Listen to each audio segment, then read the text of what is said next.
closer to ya. Tell me how and I'll do it, babe. Cause I just wanna make you feel what I do about you. So just tell me how and I'll do it, babe. I love it when you whisper in my ear, words only meant for me to hear. Promise that your secret's safe with me. You're the only reason, yes, you're the only reason.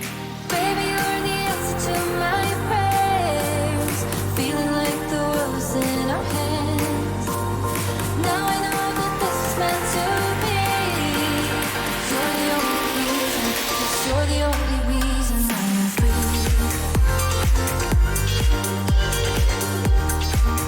Get started in just 1 minute, guys. Hopefully you have a fantastic morning.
Bitcoin is soaring up towards 10,000. Meanwhile, it is becoming a larger currency base than Russia's central bank. Also, MetLife is implementing a new insurance version on the Ethereum blockchain, and we've got a lot more exciting news for you guys. All this and more on today's exciting episode of Breaking Bitcoin Market Update. Let's get cracking.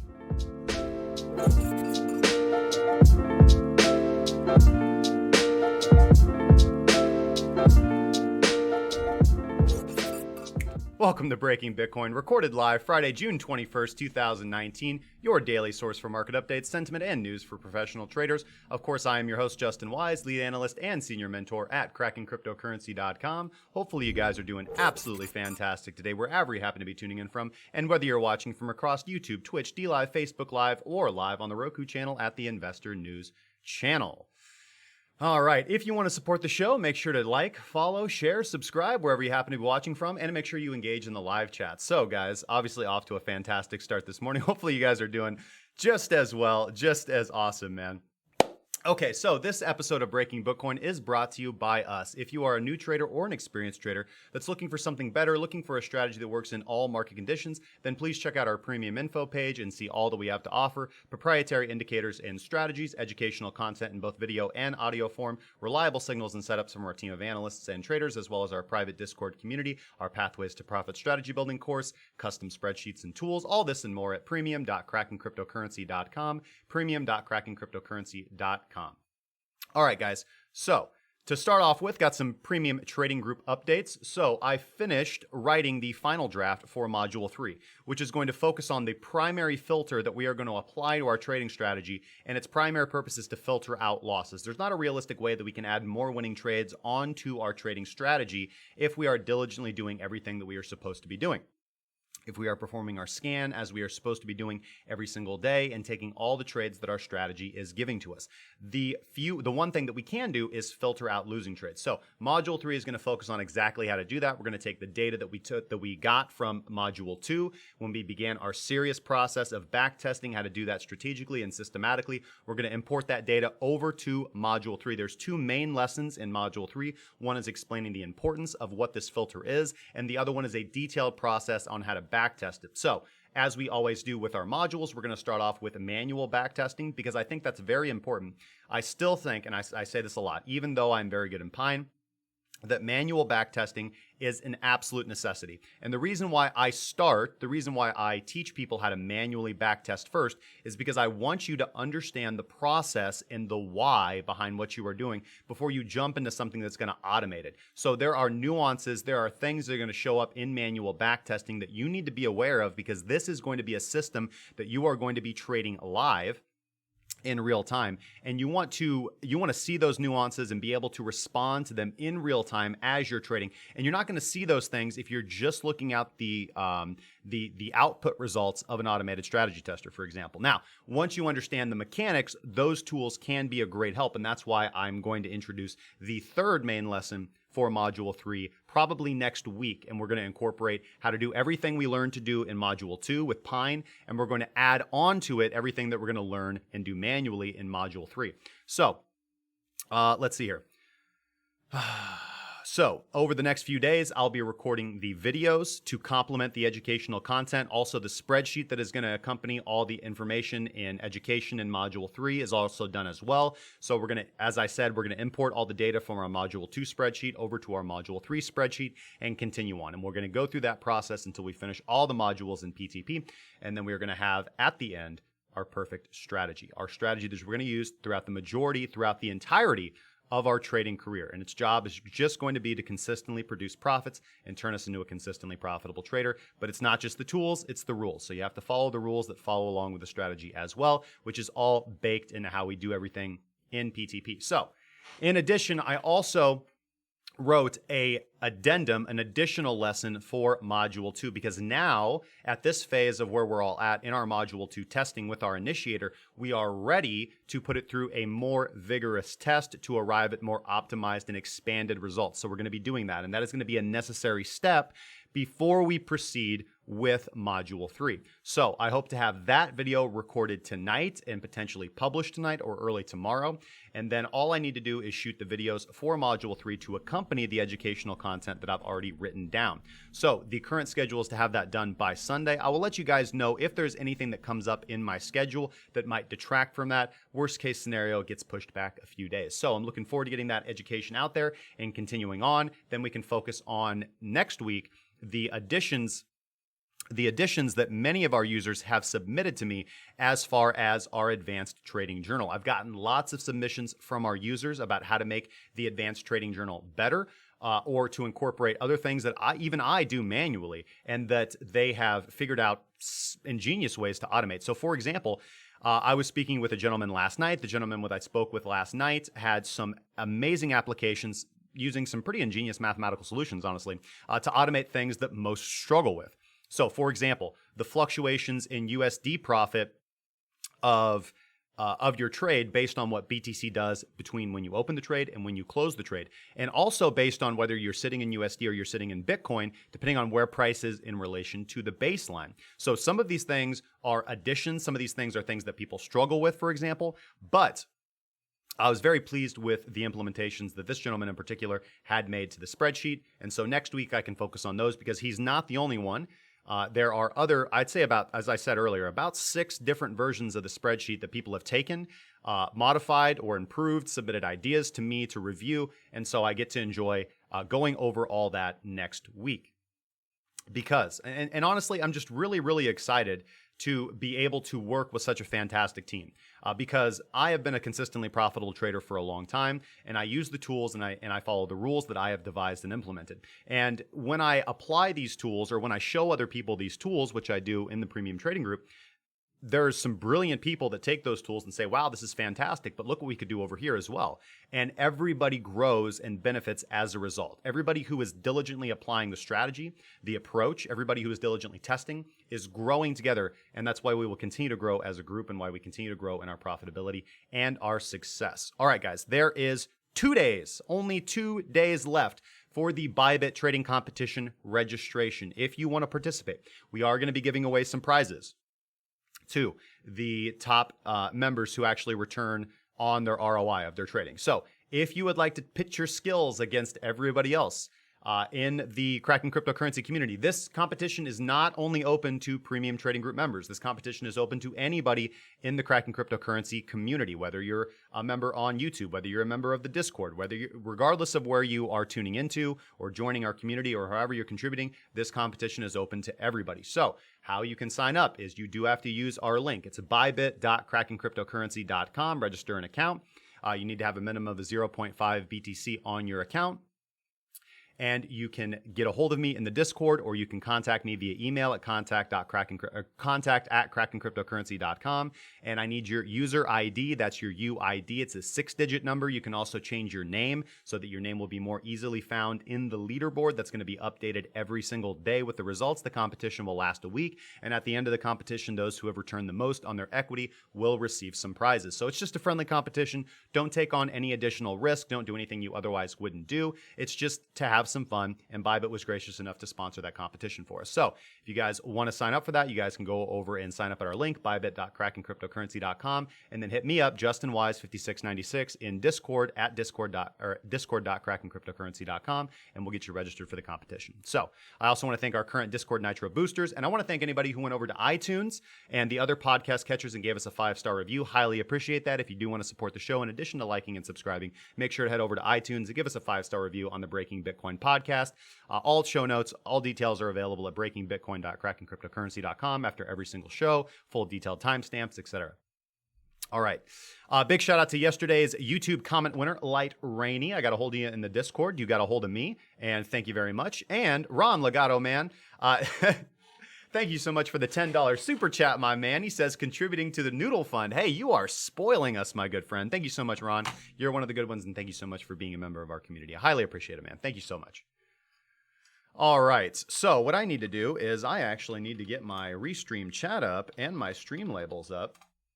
Running a little bit behind this morning. The reason why is because I was working on knocking out these modules. And once I get into the flow state of just working on trading, whether I'm working on trading, whether I'm working on strategy testing, that's what I love to do, guys. I love testing and optimizing and tweaking and testing and experimenting with different things. That's why I really love all of you guys who send me, all you guys and gals, all of you guys who send me emails talking about different strategies or different potential code. I absolutely love it. Do not stop doing that because it fuels me with such great ideas, guys. Such great ideas. Let's see here. And Johantes Vincente de Jesus, thank you so much for the subscription over there on YouTube. All right. So with that being said, let's get over into the live scene. And the first thing that we need to do, boom. All right, here we are in the live scene. And guys, very little needs to be said. Bitcoin just looks absolutely fantastic and beautiful right now. Let's go take a gander. All right, let's look at yesterday's video, which was titled Facebook to be the world's largest central bank. And we will copy the URL from that. And hopefully we don't have many spammers. I thought I took care of that last night. So looks good. We've got 19 comments on there so far. We'll go over here. And this is weird. There we go. Choose a video. Pop that baby in there. Got 19 unique winners, and we will pick somebody to give some crypto to. Of course, if you guys want to participate after the video is done, you do have to wait until after the video is done on YouTube. Just leave a comment, and you have the option to be Lil Drit 1976. Thank you so much, Lil Drit 1976, for commenting and participating and being a member of our community. And he says, or she says, another sweet live stream. I was too late to tell you this while you were live, but you can only do limit stop loss on Coinbase Pro. Makes the whole stop loss useless if you ask me. I do agree. I actually responded to that comment. Limit stop losses are terrible. You always want to be making sure that you're using a market stop loss. So I'm going to experiment with 3 commas and actually see if we can utilize their stop loss feature to execute a market order order, because I do know that you can, so say you're holding a position on Coinbase Pro. So say you buy a limit order, right? And say price goes down. Well, you can just market sell your entire position because you can't go short on Coinbase Pro. So you can only go long. So you can just market sell your entire position. So I'm hoping that 3 commas, which is integrated with Coinbase Pro, and of course we use 3 commas to trade on our spot exchanges, that it is going to be able to do this simply. That we can just simply set a stop market order. And the way that that will be interpreted by the system is, we're not setting a hard stop loss here, but when price comes to this level, 3 commas picks up on it and we execute a market order. So hopefully they understand that nuance because of the way that Coinbase Pro works. But thank you so much for pointing that out to me. And little drip, if you want to get a hold of me in the Discord, JustinWise5696, I will gift you some crypto, man. Thank you so much for participating. All right. With that being said, let's move right into Bitcoin and look what's going on in the market today. So Bitcoin currently trading at 98.70 over here on the Bitstamp chart, which we do use as our standard. And we did talk about this area yesterday. So let's go over and talk about the follies of reversal trading. And however, the importance of pointing these areas out. So we have identified the current order block that we do kind of have to wrestle with, and that's 96.70 to 98.23. And where is price on its daily price appreciation? It is so far trading above that level. Now, this would be interesting to see if we blew past an order block on the first go through. This represents an area of resistance. It's a heat. Now, I should know that, man. I just got to make sure because who you are in the Discord might not be who you are on YouTube. But thank you so much, my brother. All right. Ricey for life. What's going on? And let me just pull this down and make sure. Okay, cool. I got my restream working. Thank you guys so much for watching us, wherever you happen to be watching us from, and breaking right into Bitcoin here.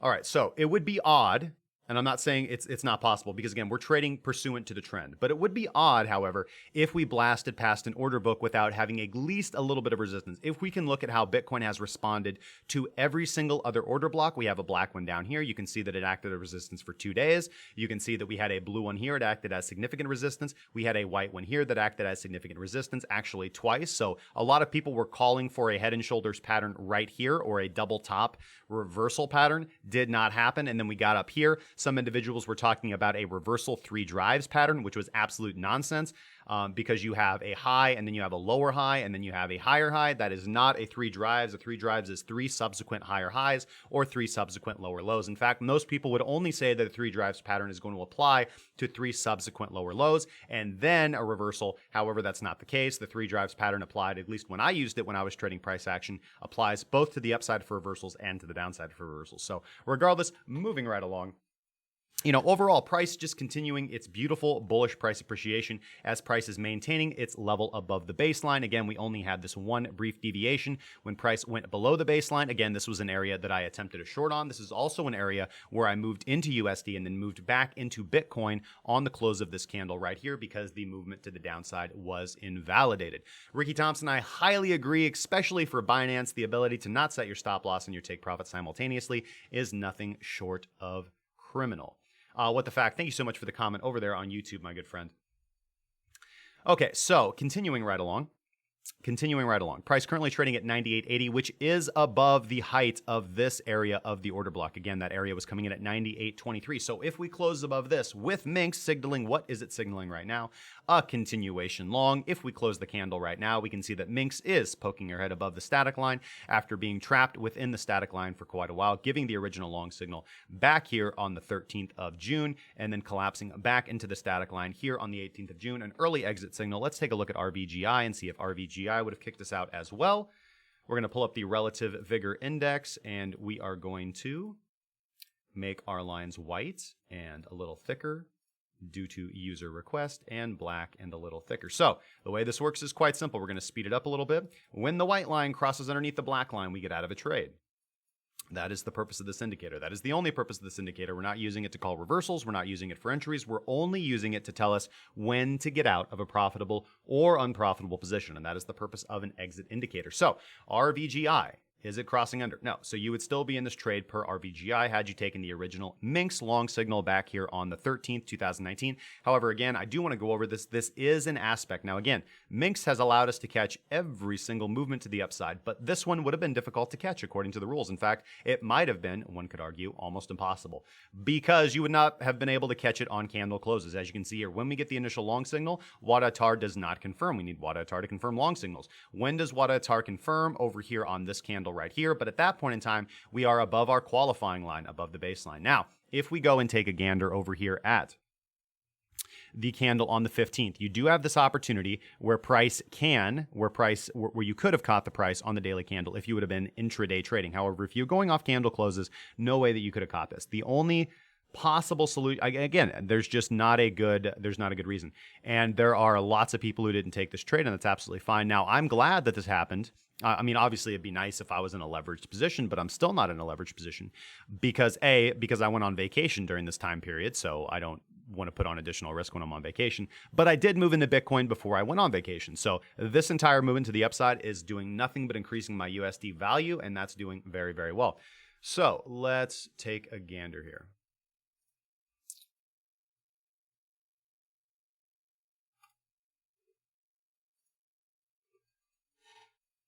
All right, sorry, just let me slow down here a little bit. A little pumped up this morning. Every time I knock out some educational content for PTP, I tend to get a little excited.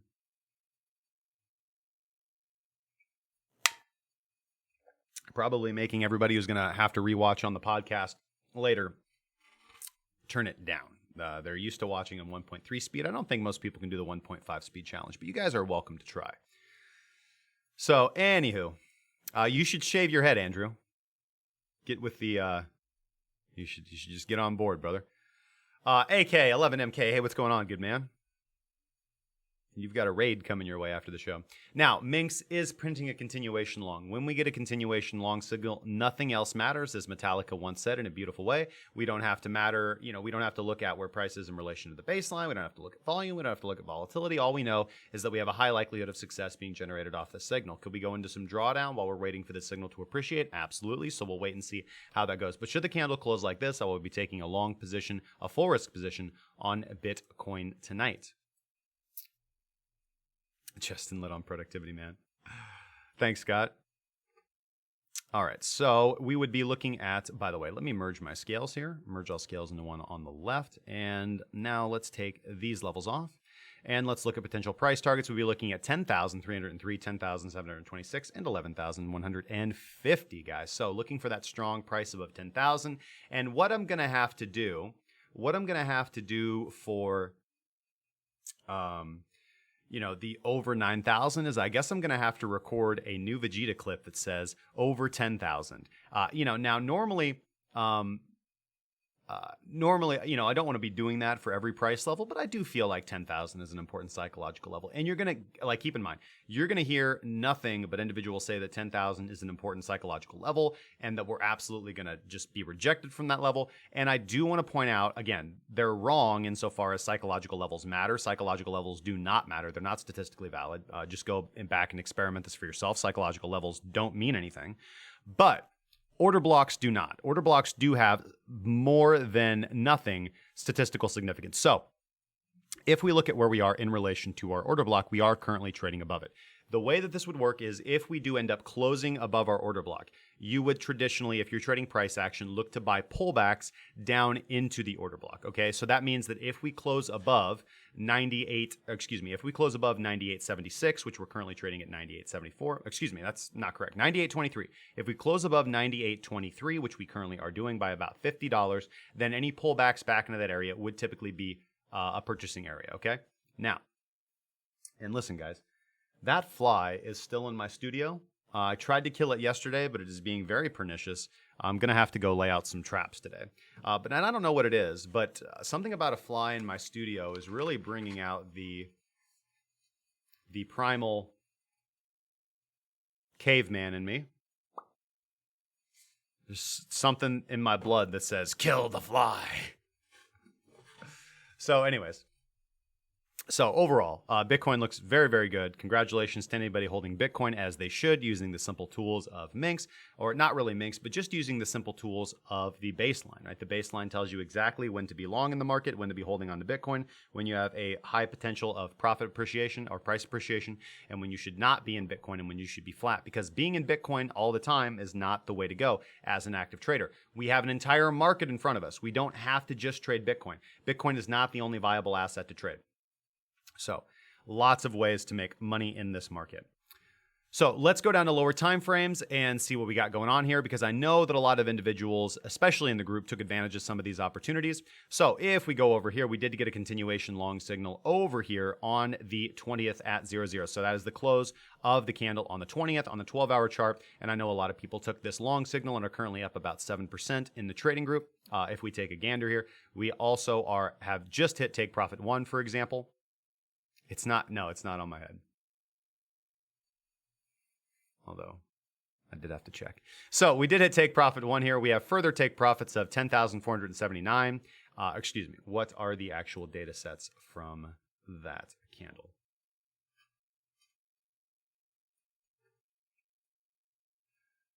Uh, 9,564, which we have hit, 9,858, which we are yet to hit, and then 10,153 would be the 12-hour parameters.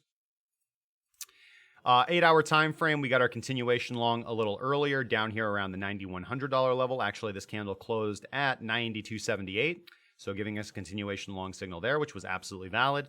And then on the 6-hour chart, we got a long signal that was not valid, and then a continuation long that was valid right here. So that was down around a little bit lower of a price, around the 9,142 level, and we've hit all 3 take profits just as of right now.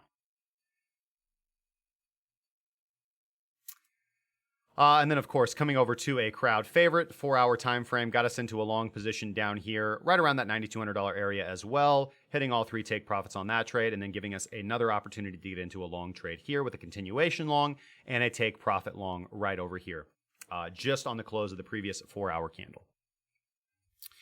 Vishal, Litecoin, Bitcoin. Yep, not a problem. Let's throw that in the chart requests.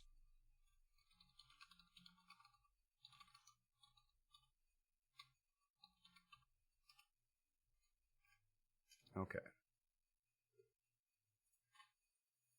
So overall, I don't see any signals on the daily, I do see a signal on the daily at the close of today's candle to take a continuation long. I don't see anything currently on the 12, 8, 6, or 4-hour. In fact, the 4-hour signaling to exit your long position that you would have held open either from around the $9,200 area or that you would have got into a continuation at around 9,500. So that would be the signal from the 4-hour chart. The hourly chart did just give you a continuation long on the previous candle, which was entirely valid. So you would still be in an hourly long position. And if we go down to our 30-minute chart, we've gotten a long and a continuation long just several hours ago. And over on the 15-minute, we are currently getting a continuation long. So keep that in mind. Make sure to pay attention to your 15-minute, your 30-minute, whatever time frame that you're trading on. Remember, there are certain rules and certain time frames, time extensions you're going to be using when you're trading on intraday time frames. It's different from our daily time frame trading.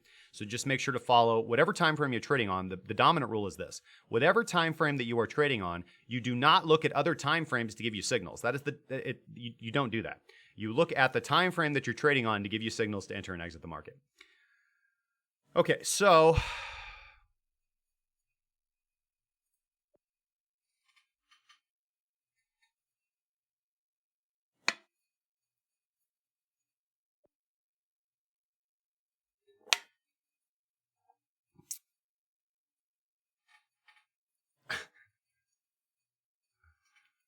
Andrew, once you shave your head, you will be too, brother.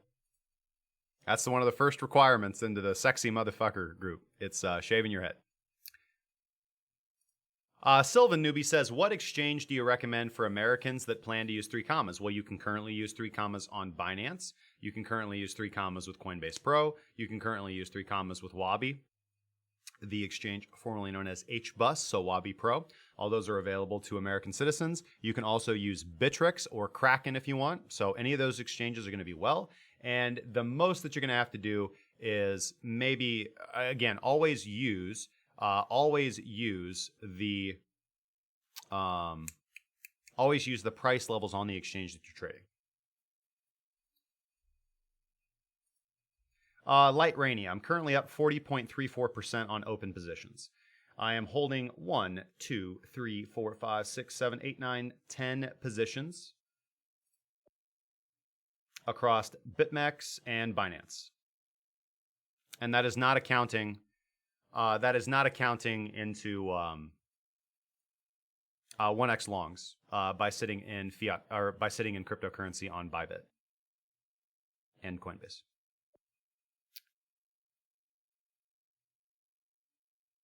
Mbate says, "Where's the cracking crypto mug?" It's in the kitchen. It is in the kitchen.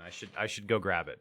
I've just been using the Contigo because I've been on the road a lot lately. So light rainy, the trades are doing absolutely fantastic. In fact, the fact that most alts are draining actually gives us great opportunities, especially over on BitMEX where we can short Bitcoin to altcoin pairs. Does the head shaving apply to Whammon? It depends. I mean, Natalie Portman pulled it off pretty well. So, Sylvan Newbie, that is the entire point of using 3 commas. So if you use 3 commas, you can set your take profit and stop loss simultaneously on Binance. So I'm still trading on Binance. You can 3 commas allows you to set a trailing stop loss, trailing take profit. What 3 commas does is allows you to use advanced order features on exchanges that don't offer it. So Wabi is just like Binance. You can't do that on Wabi either, but you can on 3 commas via Wabi. Same with Coinbase. Coinbase is a little different though. BTC Jason, is it bad to lock in profits? If your system is telling you to take some profit, then no.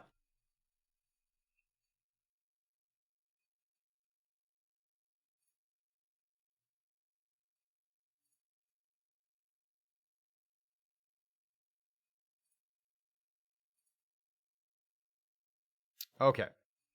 So there's Bitcoin. Let's go look at Ethereum.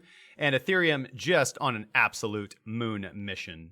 eToro is probably very good as well. I don't have a lot of experience with their platform, to be honest with you. But they are regulated. So I would put them up there with Bittrex, to be quite honest with you. Ethereum on an absolute moon mission. Beautiful, beautiful candle on today's candle. Currently trading at about $289. It reached a high of a little bit above 290. What was the high today? 291.98. So almost hitting 292. Absolutely beautiful.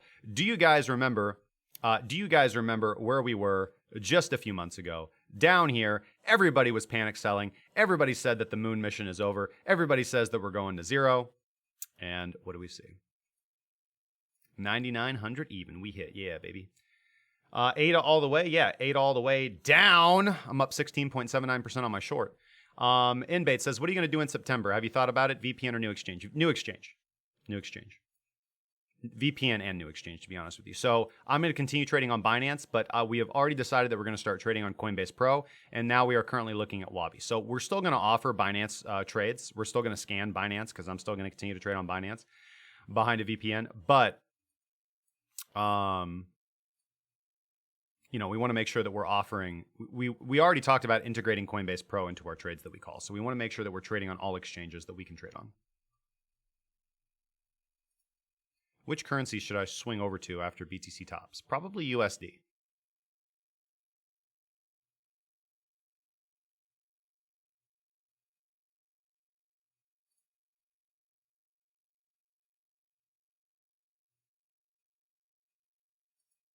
Awesome with the fact. Good to hear, man. So, Ethereum as well, printing up a continuation long signal and blasting right into our current order book. And this is what I like to see. So this is exactly what I was talking about with Ethereum, with Bitcoin. We have our current order book right now, which was our last up candle before a shift in market structure that led to a series of lower lows instead of a series of higher highs, which had preceded the last up candle. And that level actually stretches from 280.41 to 317.54. Now, just as with Bitcoin, we saw double, might even say triple, rejection from this area. Let's just call it double though. So a double top that led to a significant pullback back into our support zone here on Ethereum. And now we are blasting up through the order block level of resistance. Typically when that happens, we've gotten rejection from there, and now we have formed higher lows, we are forming higher highs, and we are blasting up through the resistance. This does not look bearish to me. This actually looks quite bullish. So this is a continuation long signal that I will be taking at the close of today's evening. Should we close just like this without seeing a significant sell-off? The reason being is because after this has already happened, so this is just price action that supplements my ideas in the first place. After already seeing this, after seeing the rejection, just as we've seen multiple times when Ethereum or Bitcoin encounter a level of resistance. So let's go over here for another example that looks quite similar. We had this level of resistance. We had this order block right here. We had this level of resistance. We got double rejection from it, actually triple rejection from it, and then we just blasted absolutely past it. And we continued on our merry way to the upside. So the way up, the way forward is up, so do not be betting against your crypto just now. But also be cautious and make sure that you're only taking signals that your system gives you with the correct position size.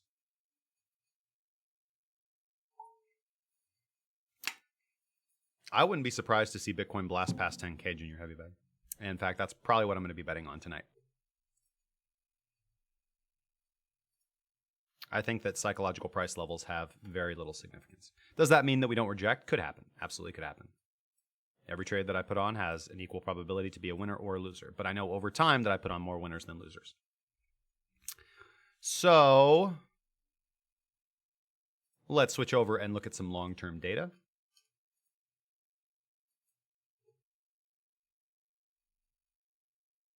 Just a second.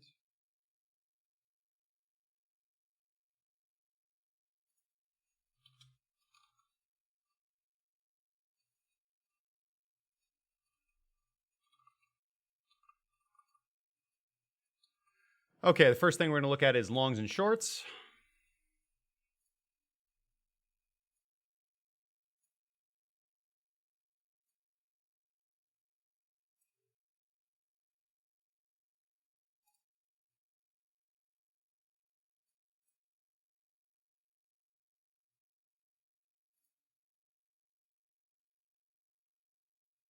Longs and shorts.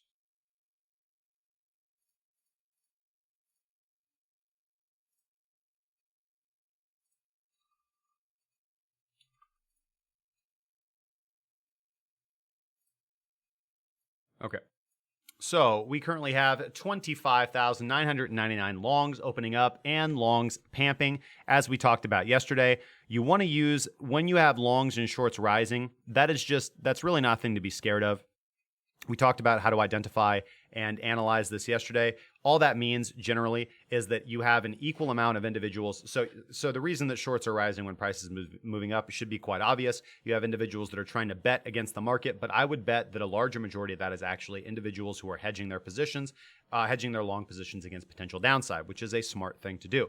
So we did get a long signal to go long on longs on the 13th of June 2019, which can be used as a confirmation indicator for your primary technical strategy, but only if your primary technical strategy is already bullish in the first place and giving you a signal. This is just something that you can use to add additional layers of confirmation on. So if price is bullish and longs are bullish, then that is an additional level of confirmation that you can use either for just your well-being or more practically for your discretionary position sizing. Similarly, if we are short, if price is bearish and you see that shorts are rising and giving a long signal via our strategy, that can be used as an additional confirmation indicator.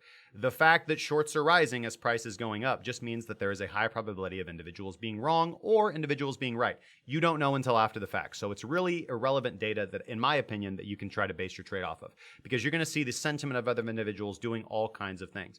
The right way, in my opinion, to use sentiment data is to use it as a confirmation indicator. You want to see that longs are rising when price is rising. This means that you have enough people coming in and buying up the price, because you don't know when whales are going to dump their bags, for example, right? That is when the market moves to the downside. You can try and predict that all you want, but there is, and assuredly they are using technical analysis, but accurately over time identifying those levels and devising a strategy around that does not work. It does not work for 99% of people who try to trade. If you are not a market mover, you cannot trade like a market mover because you do not have access to the tools and the capital that they have. Period. They're going to choose the exact price at where they want to move the market. You cannot predict that. They're going to do what they want to do. So anyways, this is a good leading indicator. As we can see, we're also getting a continuation long on our longs in the first place, which again can be which we can correlate back to our continuation long on Bitcoin, on the Bitcoin chart in general, as a continuation long. So even though there is always a possibility that this is the moment where the market reverses, everything looks really good. Everything looks really good. You don't stare bullishness in the face and say, I got to bet against that. How has that worked out for everybody else during this market cycle? They've gotten absolutely blasted in the face. Now, again, we do see shorts rising, so we do have people betting against the market. What does that mean? Of course, it can mean that people are putting on shorts, and these are the smart money. The smart money is hedging up, is trying to short the market. Most likely, this is dumb money that are trying to reversal trade. That's what it is. And this is also individuals who are hedging against a long position, which is pretty smart money. However, this also adds fuel to the fire for a squeeze. And what does that mean? Price can move all the way up. All the way up.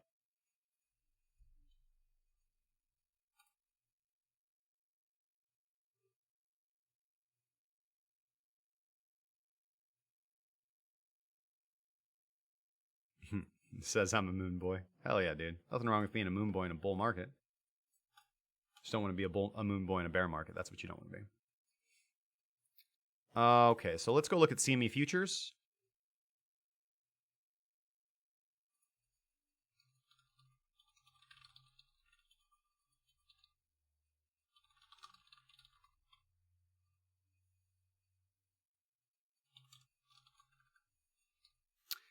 All right. Whoops. CME Futures. And see how they are responding. Let's actually go down to a little bit of lower time frames and see the reaction that we're getting. CME Futures getting a long signal as well. Price appreciating quite nicely, about to break above the qualifying line on the hourly time frame. And that fly is a dead man. Wait, no, I'm totally cool, guys. Not a problem. Not a problem. Just something about that fly is really bringing out my primitive instincts. Okay, so as we can see, we did get a nice long signal over here on the 12th of June, actually a day later than the Bitcoin price appreciation, or excuse me, than the Bitcoin long signal over on our spot chart. Getting a nice take profit long on this candle right here, telling us to go ahead and take profit. RVGI, we can see, did not kick us out of the trade. In fact, RVGI pinching on this chart right here, as we talked about yesterday, and now continuing on to the upside. So BTC1 looks quite good, I'd say. This looks quite good. Nice pullback to the 15-minute baseline. Had a little bit of a sell-off here, and now we're going to try and attempt to achieve. So this is something to talk about. Big move to the downside. This is some significant selling, and now we'll see if we can overcome that level of selling, if we can overcome that order block, that level of initiation. All right. So, so where's that at? Right here. So we can see, based on the selling pressure that followed this last up candle, that this is now an order block, right? So if you were a reversal trader, you would be going short in this area right here. This was a profitable trade for somebody right here, and we're going to see now. So we've had double rejection, and then what have we seen in all the other daily examples that I've shown? Double rejection from an order block, and then you end up blasting through, which is exactly what we're doing right now.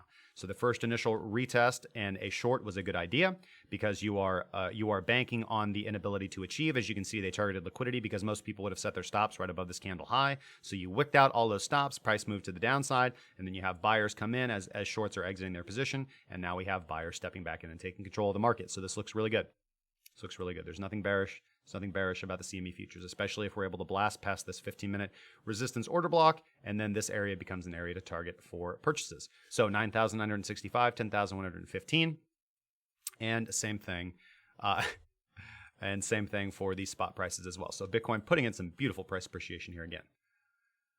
All right, so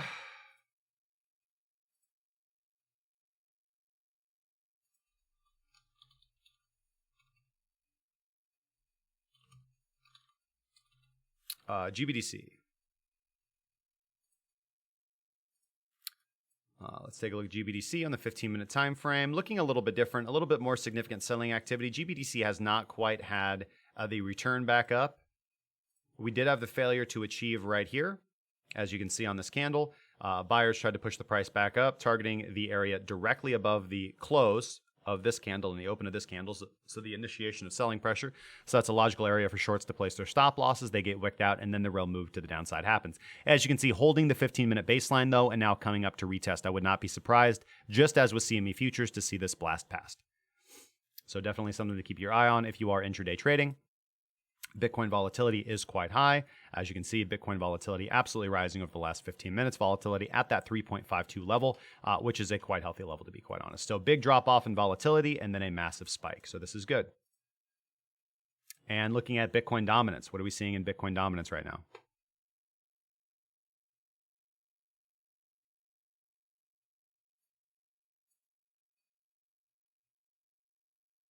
Let's go to the daily on Bitcoin dominance. And Bitcoin dominance continuing to soar. This looks really good. So Bitcoin dominance has been bullish. We get the long signal on Bitcoin dominance over here.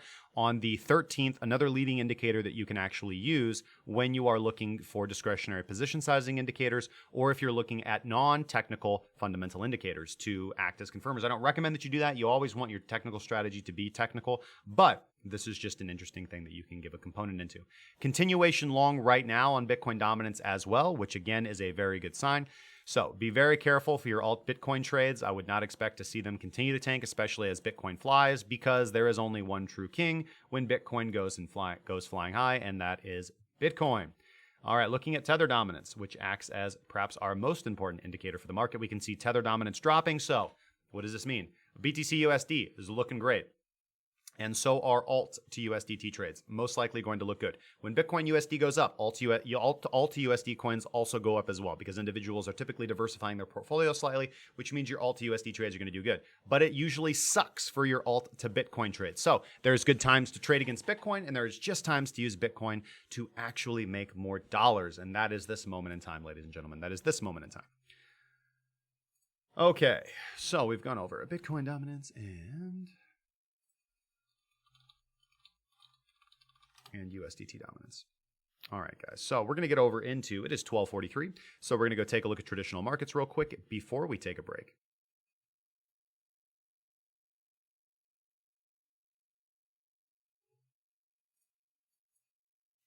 So let's get over into traditional markets. We're going to start off with the S&P and the E-minis. Oh my God, there it is. There it is. Nobody move. Oh, I lost it. I was going to smack. Oh.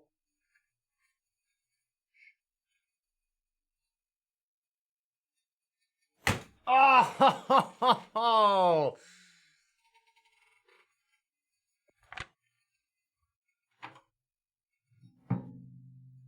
Unsuccessful. Total annihilation failed.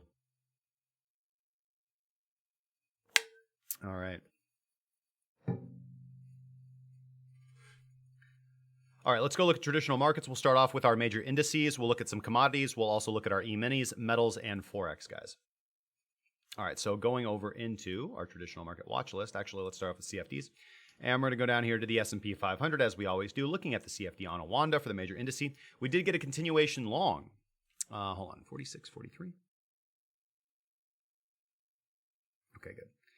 We did get a continuation long over here on the S&P 500 on the 17th of June 2019. I would not be surprised to actually see Bitcoin put in a movement just like this. So on the daily, we can see that a continuation long. And again, this is the error of most people who don't understand how to trend follow trade, because they're going to see price going up and they're just going to be petrified to enter, because in their mind, educators for however long people have been trading Forex, actually, I think it's been happening over the last 10 years due to a couple major influencers who are basically financed by exchanges, promoting and teaching methods that don't really work in practice, and that is reversal trading, and that is price action trading. So continuation long, again, when the market is bullish, you go long. When the market's bearish, you go short. You don't trade against the dominant trend. You're not going to find almost any professional traders who do that. There are again, most professional traders, even like myself, will take discretionary reversal trades from time to time when the evidence is overwhelming. So, for example, if we see massive volume spikes after an established uptrend, if we see a massive spike in longs, for example, if we see a massive spike in sentiment, well, then that is something that we can take into account. But when everything just looks really healthy, why the hell would you go short? Doesn't make any sense. Like what is it? Charity? Are you guys altruistic?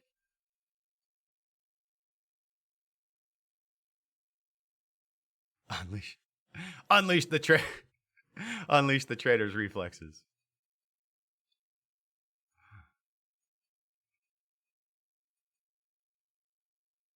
Dad23 says, how far can we rise in overbought territory? Weeks, man. Okay, so continuation long on the S&P 500. Let's see if we've hit a profit target. So long right here. We have hit take profit 1, which means any holdings on our S&P index trade, we need to move our stop losses to break even. So far, this is a very good trade. I'm looking forward to getting my Forex trading offshore. There are legal ways to do it, especially because I'm an American. There are legal ways to trade on different exchanges that are not typically available to Americans, ways that are fully legal. There's also ways that are illegal, but again, those are the people that complain when an exchange takes their money.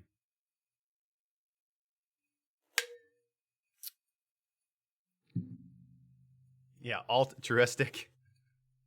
I got you, man. So S&P 500 continues to look very bullish. And again, this is a level of positive correlation with Bitcoin's price. As the S&P rises, Bitcoin rises as well as the economy do well, especially now that we're in the media hype cycle. So individuals that are doing well economically are investing, are putting their money back into investments. Companies are buying back stocks. And a lot of investors are looking at adding Bitcoin positions to their portfolio as well.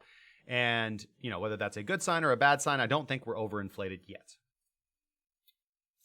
All right, so getting off of CFDs, let's go also look at our E-mini futures. So we'll look at the NQ. NQ, again, looks fantastic. Got that continuation long on the 17th. We've hit take profit 1, stop loss at break even on our CME trades. Same thing for our SP trade right here. So taking the S&P E-mini future, continuation long on the 17th as well. So again, just as we talked about, we would have been pretty much net long across all traditional markets on the 5th or the 6th, whether you were trading the CFD on your brokerage or whether you were trading the E-mini future on CME if you're an American trader. You do have to have a little bit more capital to kind of to get in there, but again, it's available to retail traders, and again, that's what we would trade on. So continuation long as well over here on the Dow E-mini future, already hit take profit 1, so that trade's looking very well. Make sure to update your stop losses to break even. And on the Russell 1000, we didn't get a continuation signal. We did get our primary long signal over here on the Russell E-mini over on the 6th of June. So again, pretty much going long across the basket of the NQ, the S&P, the Dow, and the Russell over here on the 5th or 6th of June. And we've ridden that up. We've hit all 3 take profits on our Russell E-mini future. And again, that's a fantastic trade. You only need one of those a month. VIX for the day is currently sitting at 14.73, a little bit below optimum volatility, but still pretty good.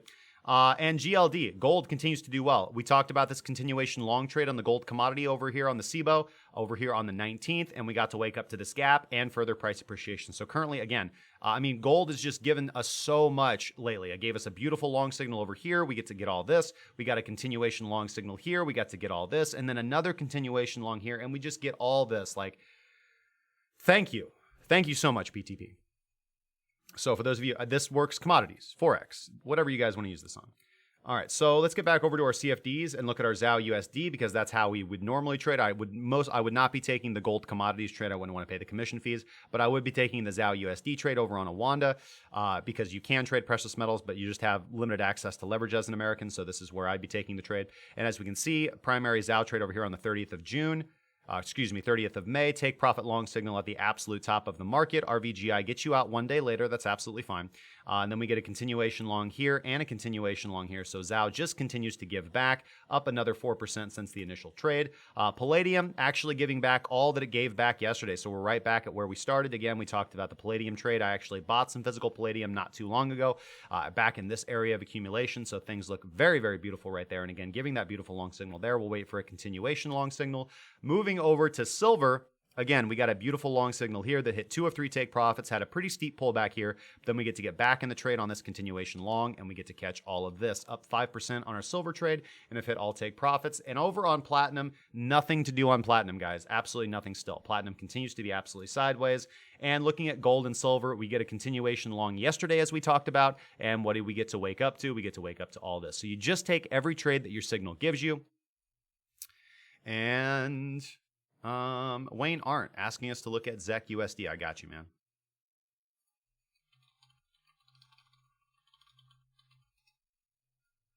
You are on the request list. We've got about 10 minutes left.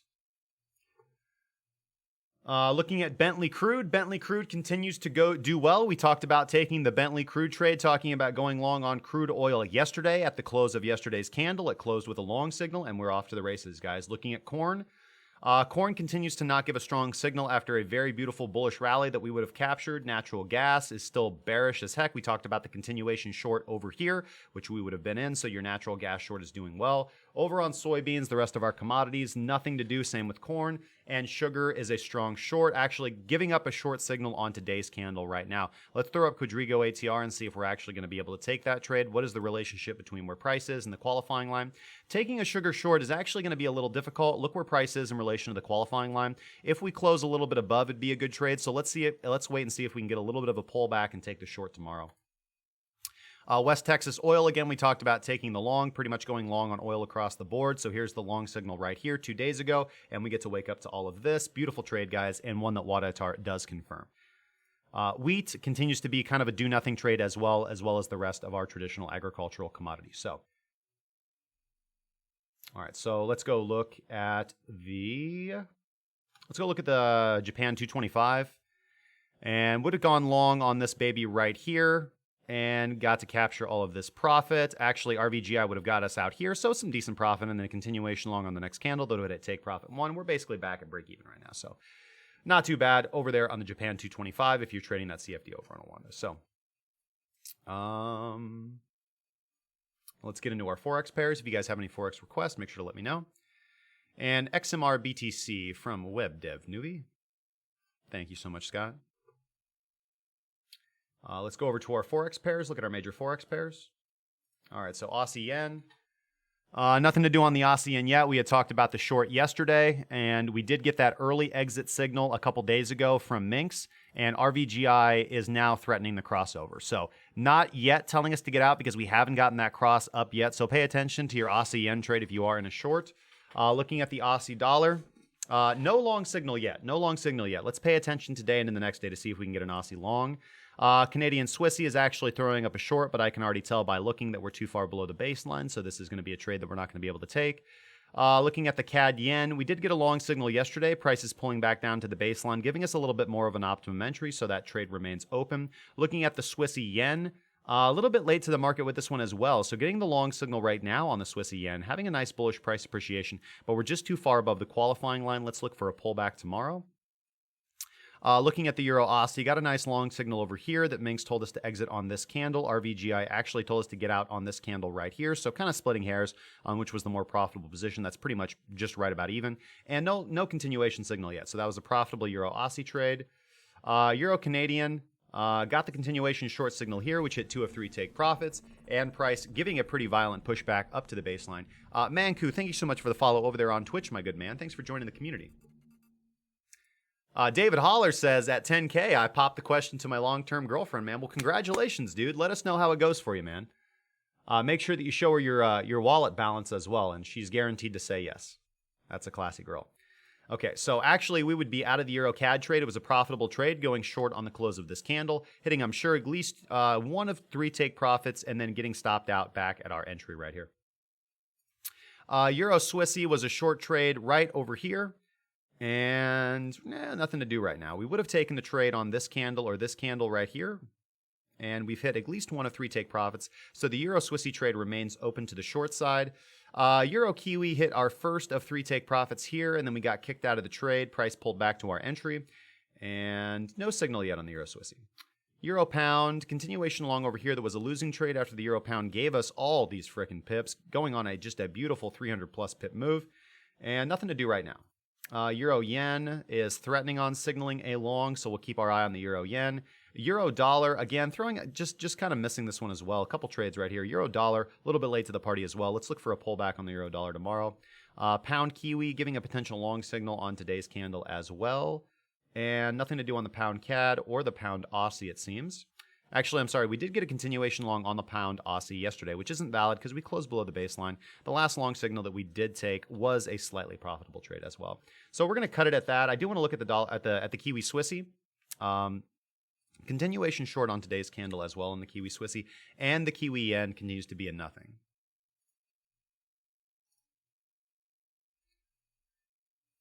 Once we break 10K, the media will probably put that headline all over the place. Yeah, I agree. Highly likely, highly likely.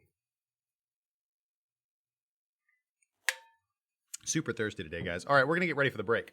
So before we head to the break, if you guys, public service announcement, if you guys are tired of getting wicked out of your positions and you're trading on BitMEX, if BitMEX is your exchange, your go-to exchange for trading futures contracts, and you don't know that there's better other alternatives out there, then this is a public service announcement for you. So I traded on BitMEX and I absolutely hated it. Constant manipulation, constantly getting wicked out. If you guys think that every single futures exchange moves like that, you're absolutely wrong. There are nuances to BitMEX that I don't like dealing with, and that is the reason that I moved off of BitMEX and why I don't recommend that anybody trades on BitMEX. Now, hold on, let me clarify this. I do trade altcoins on BitMEX, but I do not do my primary Bitcoin or Ethereum trading on BitMEX. I have moved that over to Bybit. So if you want to trade on an exchange that's not going to wick you out of your position, where you can actually get your order filled, and where you don't really have to deal with any of the other BS shenanigans that's going on in the island of Seychelles, then I recommend you go check out Bybit. If you guys want to trade on Bybit, it's the exchange that we trade on. You can sign up using our link at bybit.krakencryptocurrency.com. That's bybit.krakencryptocurrency.com, and push away from the shenanigans over on BitMEX. Now, if you also use our link, you can register and enter into our trading competition. There's no cost to enter the trading competition. All you have to do is use our link, get a hold of me in the Discord, and I just need your user ID. There's only 2 days left for the registration. Bybit was kind enough to promote this trading competition for us, so there are going to be some prizes. But it doesn't cost you guys anything to enter, and it's just a friendly competition. So do not take on any additional risk when you are looking to enter the trading competition. So it's bybit.krakencryptocurrency.com. Thank you guys so much. Now we're going to go to a break. When we return, we're going to break into the top news of the day. We don't have that. We don't have that enabled, Manku. I'm sorry. It's discord.krakencryptocurrency.com.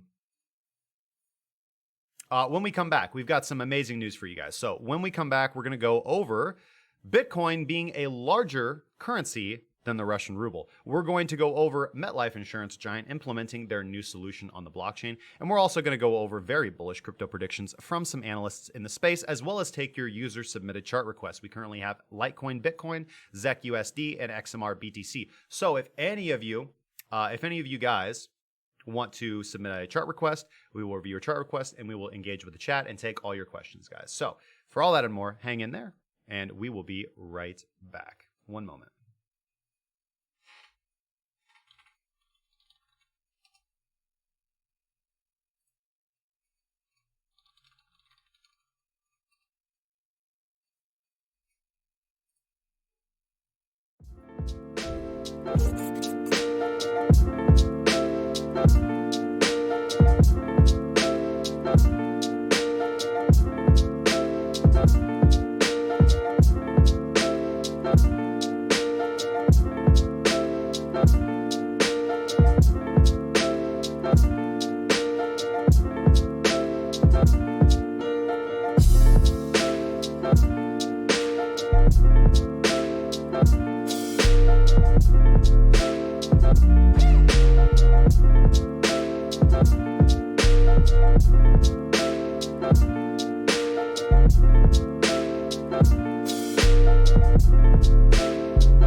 Hey guys, and we're back. Thank you so much for hanging in there with me.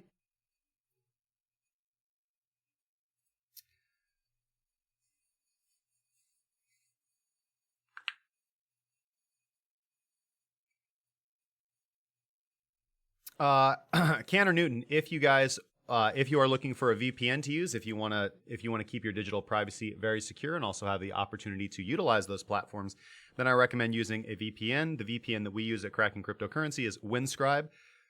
Excuse me. You can go to windscribe.krakencryptocurrency.com, WINDSCRIBE. There is a link down in the description down below. They support your privacy. You can pay them anonymously. You can pay them with cryptocurrency, and they're very supportive. They got an awesome Discord, too, with some great emojis. So go check the Windscribe Discord out as well. But that's windscribe.krakencryptocurrency.com. They'll actually give you some free bandwidth. You can use Windscribe for free, actually.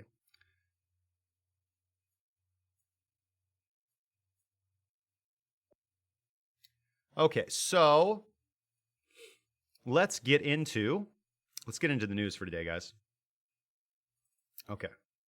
So our first news article of the day is going to be bigger than Russia. Bitcoin is now the 8th largest world currency. So if you still think that Bitcoin is a passing fad, if any of your friends do, then please refer them to this section of the show. Of course, the timestamp will be down below in the full show notes, or you can refer them to this article. So at its current price, Bitcoin is larger than Russia's monetary base, making Bitcoin the 8th largest currency in the world. Now, we do have to exclude silver for that, otherwise it'd be the 9th, but I digress. And the price of Bitcoin, as we can see, just keeps climbing. So, as we can see from this chart down here, gold is still, now this is something that most people don't learn in public schools, gold is still the untouched leader as the dominant monetary system in the world at $8 trillion. Are you surprised by that? Well, let's take a look at the methodology for calculating these figures. So, a country's monetary base is measured by the amount of its currency in circulation or held in deposits in reserve by its central bank. Okay? So it's not, and you also have to weight that against their debt. So we have to subtract the nation's debt. So that explains why with our $25 trillion in debt, America actually ranks behind all of the Eurozone, Japan, and China. As you can see, the United States is actually coming in as the 5th place, all right, with 3.4 trillion in their monetary supply, whereas the Eurozone nations have 3.6 trillion, and China has 4.5, and Japan has 4.6, with gold having 7.7, nearly $8 trillion in circulation. So, as for why oil-rich countries like Saudi Arabia or the United Arab Emirates are not on this list, that is because their currencies are pegged to the dollar, very similar to Denmark's currency being pegged to the Eurozone. So the correct methodology and the correct approach for this is to look at countries that actually have their own monetary base that are not pegged to another fiat currency.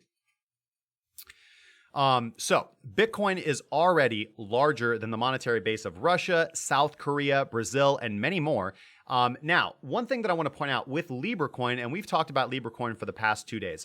Please refer to the video from 2 days ago for a full in-depth analysis of the LibraCoin white paper. Again, the timestamp is right there in the show in the description of the title. But we do know this, that LibraCoin has a big potential to spur much of the world into crypto adoption, right? Naysayers be damned. So the price doesn't matter from a fundamental perspective because the momentum is with us. The movement is what matters. And as I've said many times, humans will always adopt the best technology over time. Bitcoin is the better technology for monetary systems. No comparison. Dizzler1994, thank you so much for the follow over there on Twitch, man. Welcome to the community. Thanks for joining us.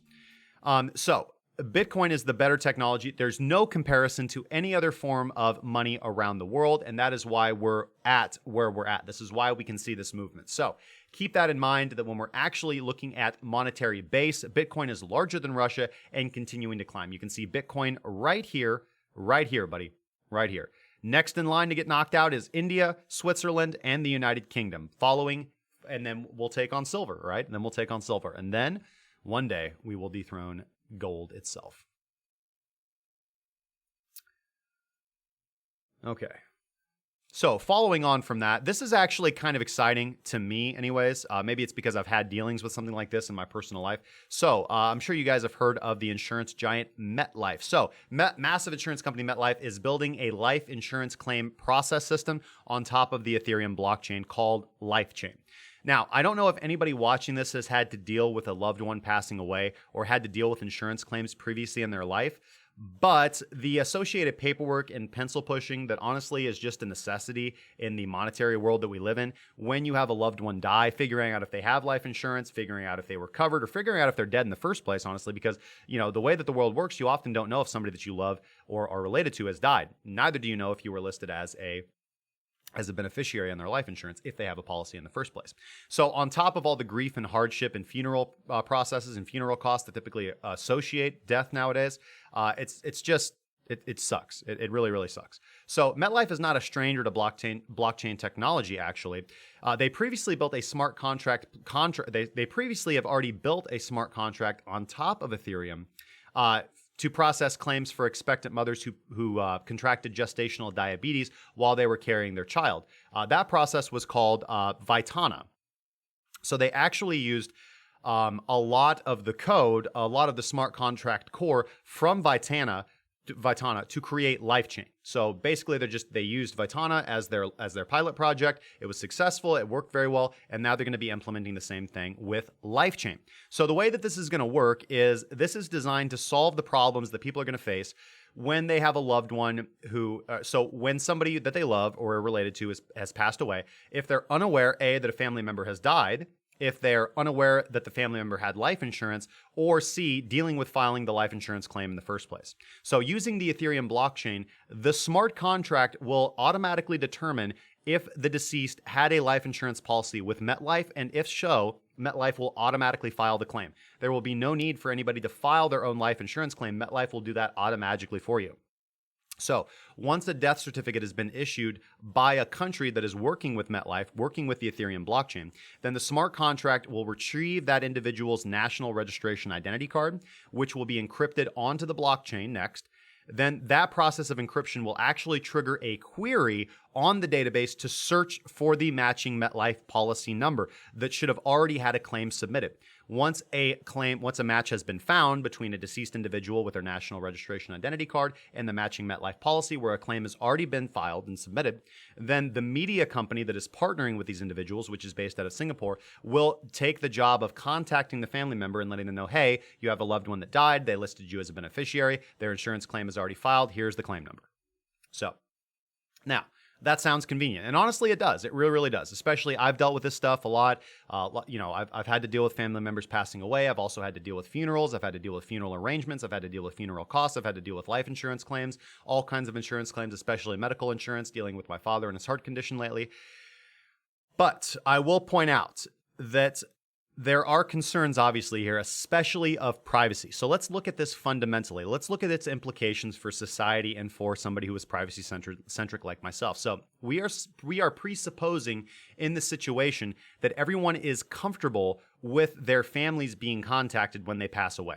Now, and this will only work for individuals who are being monitored and registered with government entities. So anarchists and many crypto enthusiasts who are privacy-centric will rail against that, as they should, for it's a problem of it's not a problem. So hold on, it is a problem of not knowing when one of your family members has died and potentially being ignorant of their life insurance policy. What many would be concerned about is tracking by companies and governments in the first place, because the only way this will work is if you are actually being tracked. So the government has to know when you die. Obviously, that's going to get processed, but then they're going to be releasing your data. Now, even though it's encrypted on the blockchain, that is still could be considered a violation of privacy on a personal level for an individual that wants to live a privacy-centric life. Now, honestly, this will probably be solved because you will be able to opt in or opt out of the program. But the fact that you have to opt out of it most likely by default is a concern.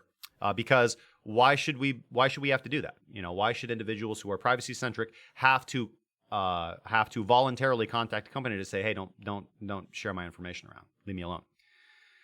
So we have to understand that even though this is a corporation, MetLife, if a corporation, the way that the world works with corporatism, if a corporation has access to personal information or technology information, for example, I've talked about this a lot, the Google, Facebook, all these companies, their main job is not just selling advertisement, but it's selling information to government and government entities, and also using that as personal leverage. So if a corporation has access to your information, you can guarantee that the government does as well, or that it can gain access to that information. And anonymity from the government, or that is, what that really means, is anonymity from an entity that has usurped the monopoly on the use of force against private citizens. That is the first step toward real liberty. So on the other hand, though, as I stated before, this is a real-world problem for those who for those who want to opt in and participate in the system. It would be and could be a major benefit to many people. We just have to be cautious and really vigilant, because the struggle that we face right now in life is not how useful the technology is or how great the technology is or could be.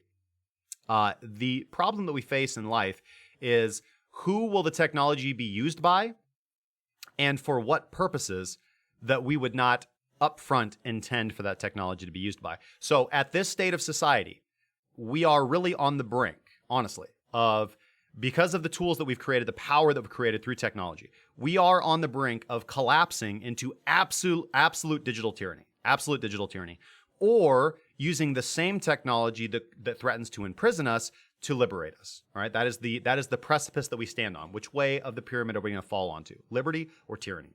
It all depends on our choices and our willingness as individuals and as a society to stand up for what we believe in. And honestly, this is what I talk about with lifestyle. The best place that you can start is with yourself. If you don't have your house in order, there's not a goddamn thing you're going to do to positively affect the world around you. So, again, one of the individuals that made a big impact on my life was Dr. Jordan Peterson. Get your life ready. And one of the best books that I recommend to people on top of 12 Rules for Life is Discipline Equals Freedom by Jocko Willink. Apply discipline to your life, not just to your trading strategy, but in your relationships, in the way that you conduct yourself, in the way that you exercise, in the way that you eat, in the way that you think about life. You need to have your life in order. You need to have all your personal stuff sorted, and then from there you can reach out and improve your relationships with your family. You can improve your relationships with your friends, with your children, with your loved ones. And then once you've got all that in order, then you reach out to the community at large, and then from there the world at large. It has to start in and move outwards.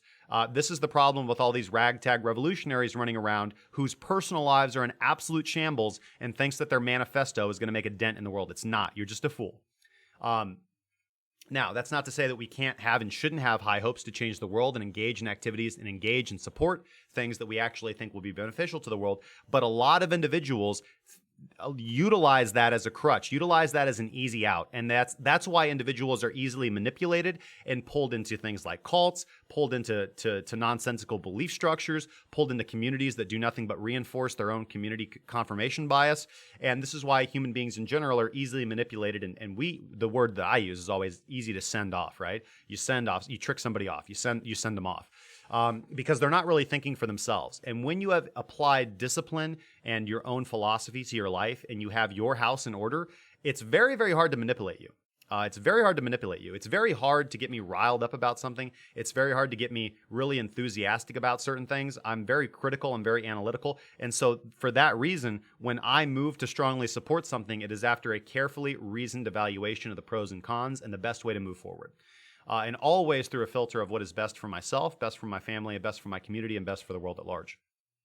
And when you think like that, again, you're very, very hard to manipulate. And these government entities or malicious actors, whether they're acting in whatever sphere of the world that they're acting in, they rely on the ignorance of individuals. They rely on their willingness and desire to seek the easy answer, to not work on discipline, to not work on self-improvement, and to provide them a cookie-cutter solution to whatever problem that they're dealing with. And that is why human beings are fallible and susceptible to evil. And that is why evil is allowed to kind of run rampant throughout the world. It's not because evil is bad, it's not because evil is all powerful or maliciousness is all powerful. It's because we have bred a society lately over the last 100 years or so that are absolutely vulnerable to the malicious influences of those who do not have your best interest in heart. And you can completely avoid that. So this is the problem with government regulation and with actually implementing things like in the public school system or in parenting or in psychology understanding in general. This is the difference between a solution that doesn't work, which, like, we'll take the drug war, for example, okay? So let's just assume, for the purposes of this, that the government has no right to legislate what an individual can do with his or her body, right? So what substances an individual can or cannot consume. Okay, that's one thing. However, I do entertain the argument that a government or a society has the right to say, as a community, listen, we don't want that shit around here. Like, so, and this is probably going to split hairs. I know that a lot of our viewers are probably very positive toward things like cannabis and toward things like drug legalization. And so am I from a libertarian perspective. I do not believe that the government has any right. And again, this is as somebody who doesn't use substances.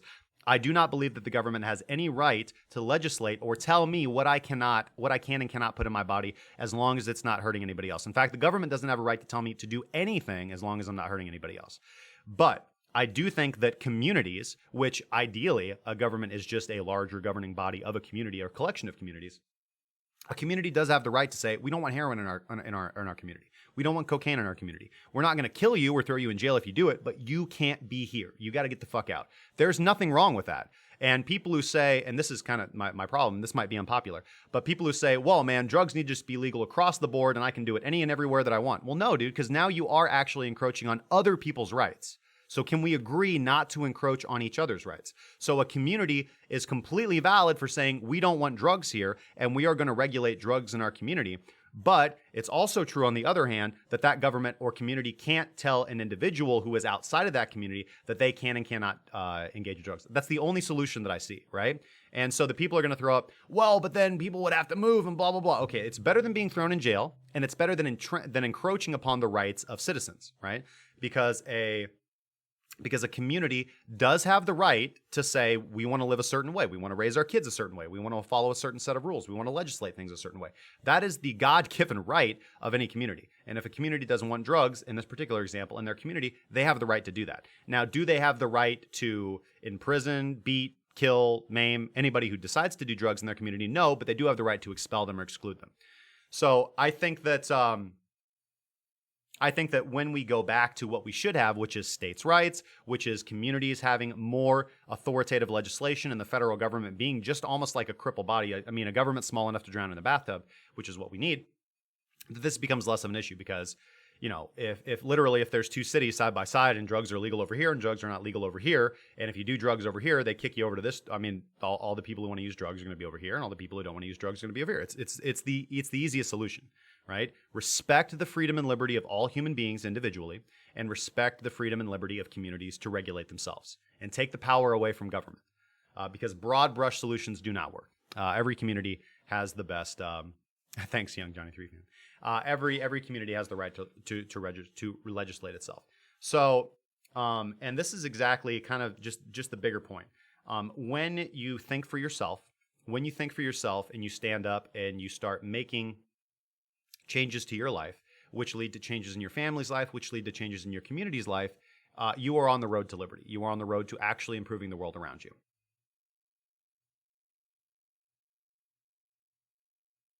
Well, I mean, I totally understand where you're coming from, Robert, but guess what?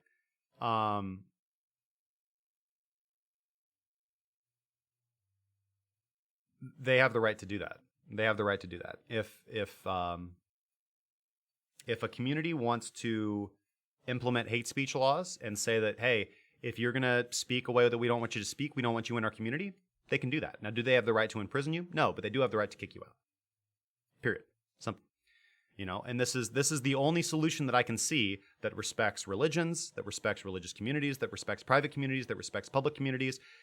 If you go back to the old world, the best way that we handled things non-violently, it's called shunning, right? Is excluding people from community. We're not going to kill you, but you got to get the fuck out because this is our space, and you're free to go over there. Look at Australia is a good example. Britain took everybody that they're like, listen, we're not going to kill you, but you got to get the fuck out. And now Australia is a booming economy.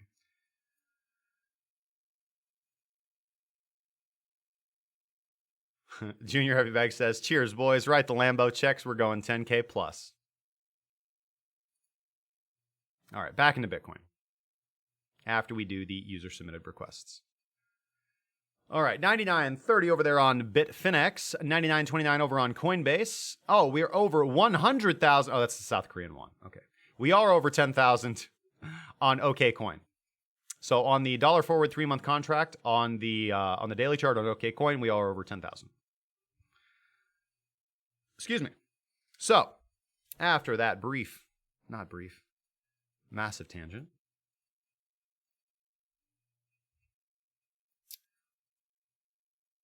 So the problem with Twitter is that Twitter just needs to be very upfront on what the rules are, period. So if Twitter is going to define what hate speech is and then list that, then that's totally fine. Twitter's a private company. If they make that completely upfront on exactly what the rules are, and this is the problem with YouTube as well, for anybody who's like following the Steven Crowder issue, is if a private company is going to specifically list what activities they will or will not allow on their platform, I have no problem with that. But when the rules are vague, when the rules are not specified, then that's that's bullshit. It's tyranny. It's tyranny by another name. Because you are basically writing a fiat check for them to regulate what they do and do not like in the moment.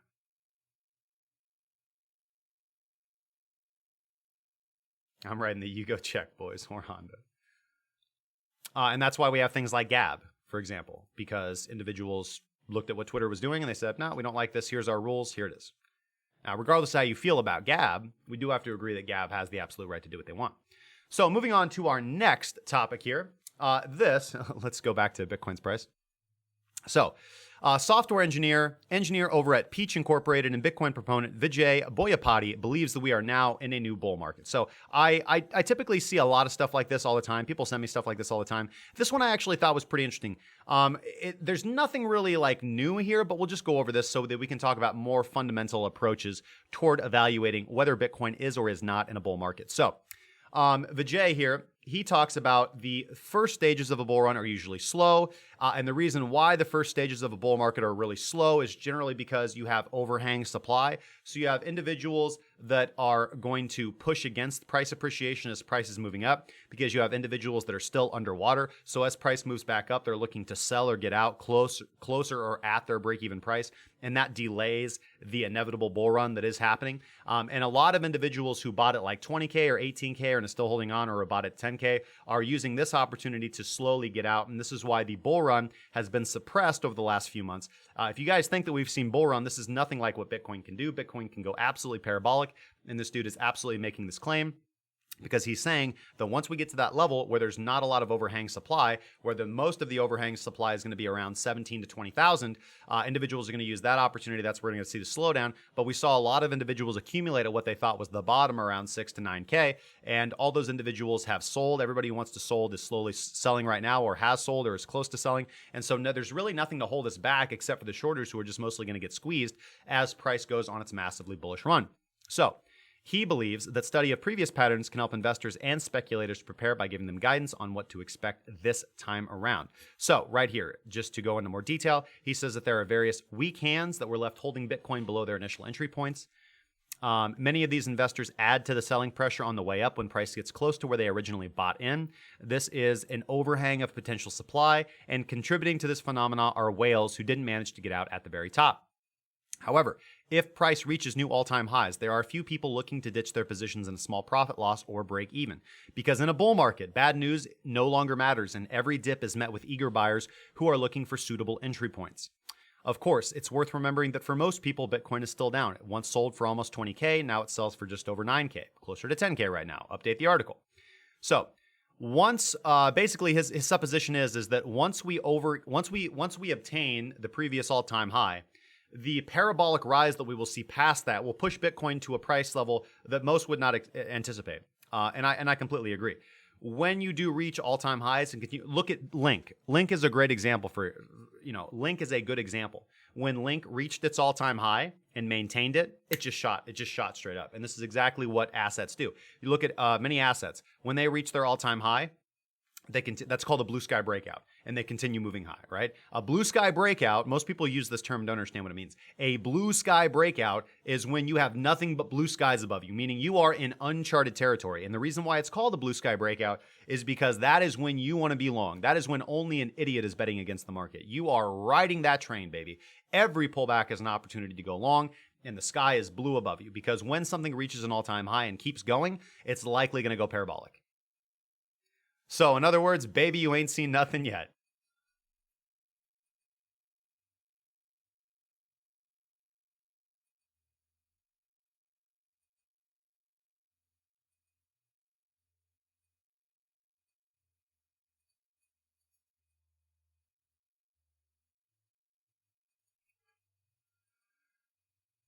Thank you, CryptoKitty. So, in addition to this, we also were going to have the media storm. Now, I think that the media storm might start here around 10,000, but it's possible they don't really see the full effect of the media storm until 20,000 coming around, for example. But let's see here. If Bitcoin reaches 20,000, will Ethereum be 1,000 at least? I don't know. I think that you have to evaluate every chart independently, but we did see the exact same thing last bull run, where Ethereum did follow along with Bitcoin, and of course, Ethereum USD follows Bitcoin quite nicely. Let me dispel a notion here real quick, man. I see this a lot, and it's not that it's completely invalid, but I think that it was valid for a long period in time, and it's no longer valid. So people use the Ethereum Bitcoin chart to chart or trade their Ethereum USD or to look at it as an indicator. Don't do that. It doesn't fucking work. If you're going to trade Ethereum USD, whether you're doing it on Bybit or whether you're doing it on any other exchange or whether you're just doing it on the exchange that you're actually charting on, do Ethereum USD. They are different asset classes. No, we're not at 10K yet. 99.42.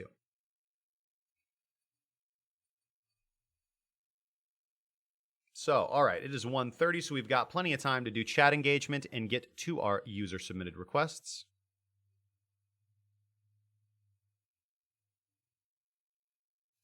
And, okay, so listen, I do want to just touch briefly on this. I'm not going to really go over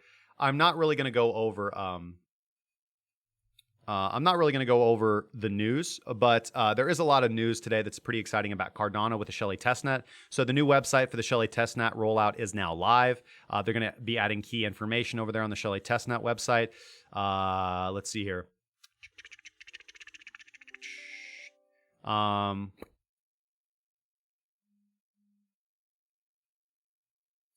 Yeah, that's about it.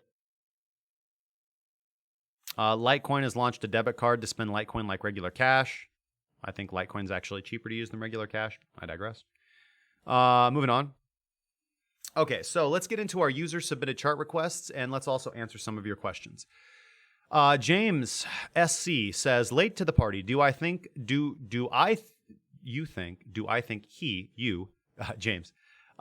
should buy Bitcoin now or wait for a retrace? What if it just keeps pushing through? So here's the thing.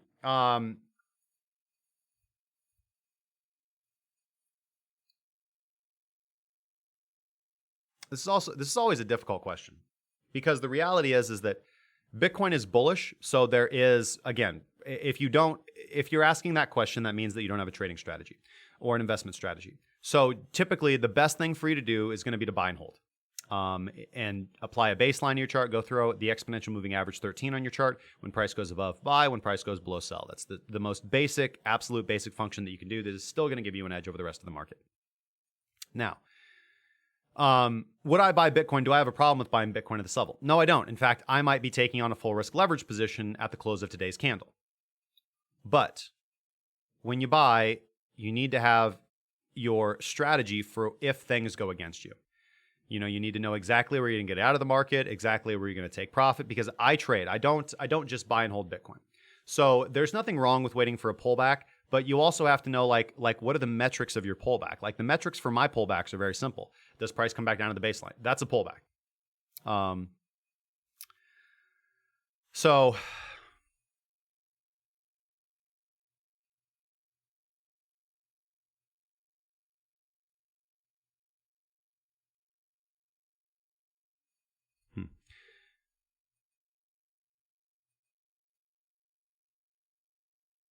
So the question, what if it just keeps pushing through, is FOMO by another name. All right. So let me give you let me present a different alternative to you.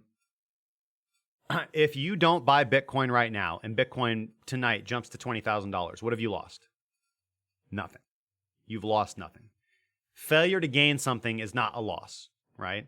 You have money right now, and if you buy Bitcoin, you could lose money. So I think the best place for you to start is not should I buy or should I not buy Bitcoin? The answer to that is generally yes. I think that you should hold Bitcoin as part of your investment portfolio, which is buy and hold.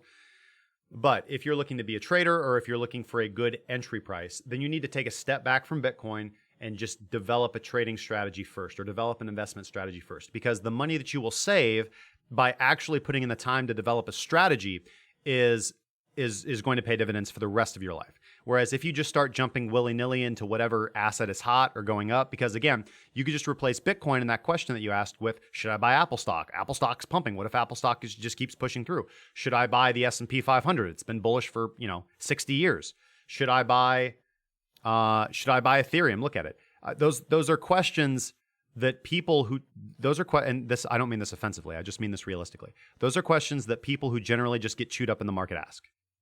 So, and the answer to that question is yes, you should buy some Bitcoin. It doesn't matter what it does. But for me as a professional trader, my advice to you is to don't even start with should I buy this or that. Step back and develop a strategy that will allow you to buy whatever is a good price. And that is what we do in PTP. If you're interested about that, you can check out premium.krakencryptocurrency.com, link at the top of the screen or down in the description below. But regardless of whether you do that or not, develop a strategy. That is going to be your best bet. And Utah, for a newbie, which two coins should everybody own? Well, Bitcoin and Ethereum are really good. I mean, those are going to be your tops. So if you have cryptocurrency in your portfolio, it's got to have Bitcoin and Ethereum in it. Jeff Handsome, good to see you too, brother. Will Bybit ever have Litecoin? It is a high probability. Is it a good time to buy Ethereum Classic? Depends on the chart, Arson. Let's add Ethereum Classic to our request list.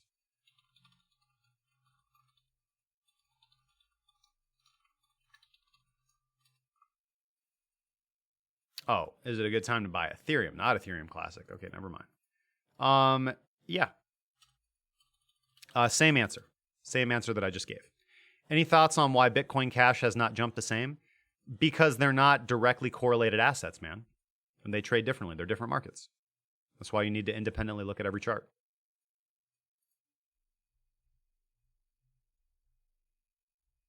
Marco Rivera, same answer, brother. What do you do if you want to fiat on BitMEX? You go 1x short.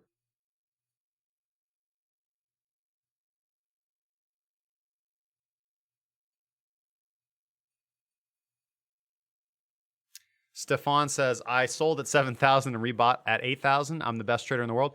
You could be. There's nothing wrong with that. It depends on where you sell it from 8,000. Like, there's nothing wrong with selling it. Here's the thing, man. A statement like that is a statement from a non-professional trader. And it means like, oh, if I would have just held, I could have made more money. Don't think like that. Because that is presupposing that you had information that you didn't when you sold. You sold at a good price. Because I'm assuming that if you sold at 7,000, you bought it cheaper, right? So let's assume, and let's just take that information right there, you made a good trade. That's all that matters. You made a good trade and you increased your USD valuation. It doesn't matter what Bitcoin did because you didn't know that it would do that beforehand. So I'm assuming or hoping that the reason that you sold was because you had an indication from one of your indicators that tells you to get out of the market.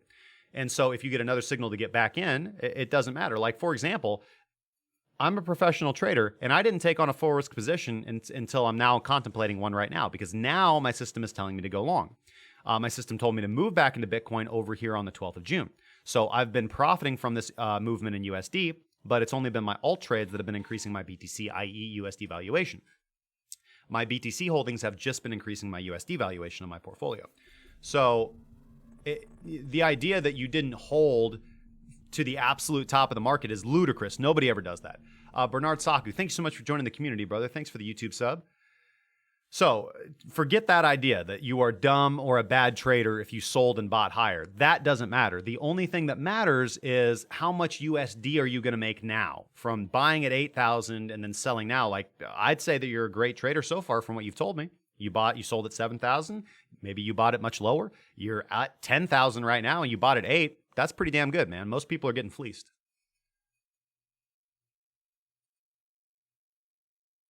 Andrew says, my dog tells me when to sell my Bitcoins.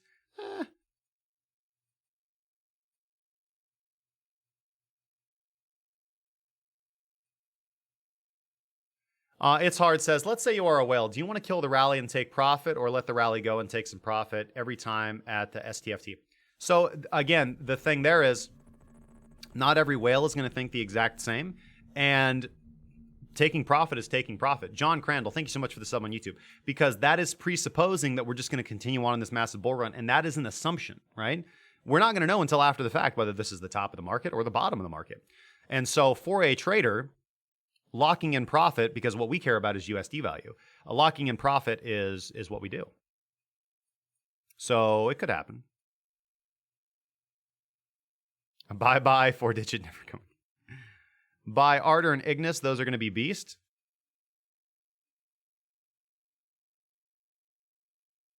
Matt Sandstrom does ask for an Ethereum classic chart, so great, we will do that. Don't know where that's actually getting typed in at, but it's definitely not in my show notes. Okay, let's start going through our user-submitted requests right here.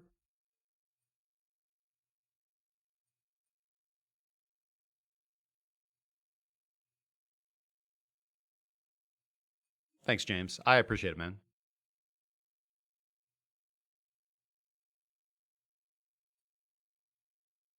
Check out ARDR and IGNIS. Okay, man. Leroy Jenkins. Gotcha, brother.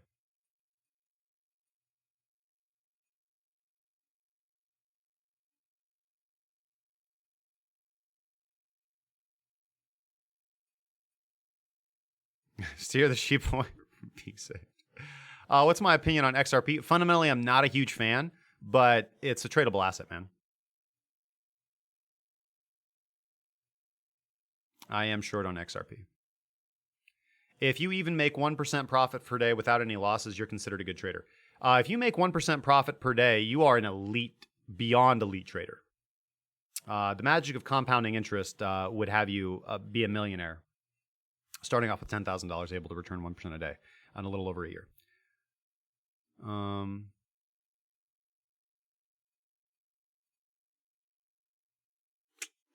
Again, currently, just with the way the market's moving, I try to aim for 20 to 30% per month return on my investment. But can I request money by Pink Floyd? Bitcoin's doing sit-ups right now. You know, we can't play any what's the word I'm looking for? Like regular music, but we can throw the tunes on. I apologize.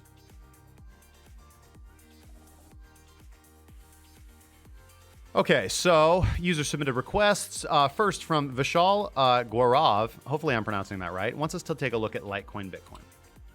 Okay, so full disclosure, I am short on LTC M19. And that is absolutely the position that I would recommend right now. Do we have an entry right now in this candle? No, we do not.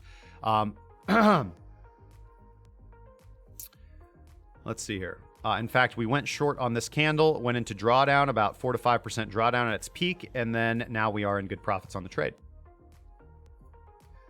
Let's see here. Somebody asked, what exchange do I recommend to use? So I trade on Binance, Bybit, BitMEX, and Deribit, and Coinbase.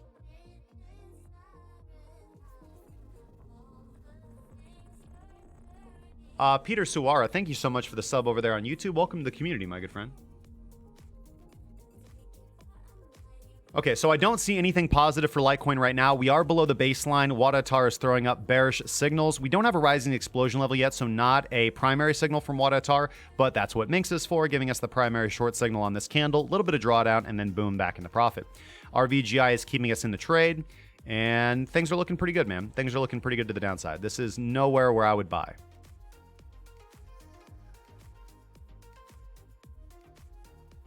Jay Kreutzer. So I did trim the beard, and the reason why is because I actually just went to trim it up a little bit. And I don't know if you've ever seen that movie where I think it's I can't remember what it is, but they're like trimming dude's eyebrows, and like somebody says something, and he's like, "What?" And then it like cuts off his whole eyebrow, so they cut off both his eyebrows. Oh, it's kind of like that. So I have a young daughter; she's 18 months old, and I was trimming my kind of longer beard just a few days ago, and you know, she comes in.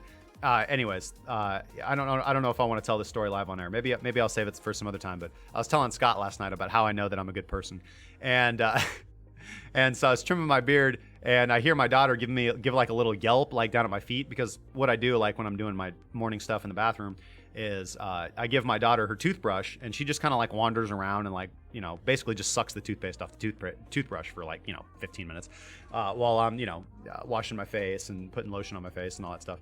And, I hear a little yelp, and I look down like, "Hey, are you all right?" And like, I had the beard. You guys can figure out the physics, right? No.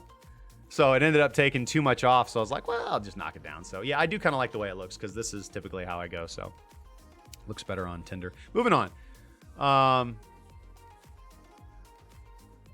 Say you're looking a little homeless. I'm sure you're looking good, brother.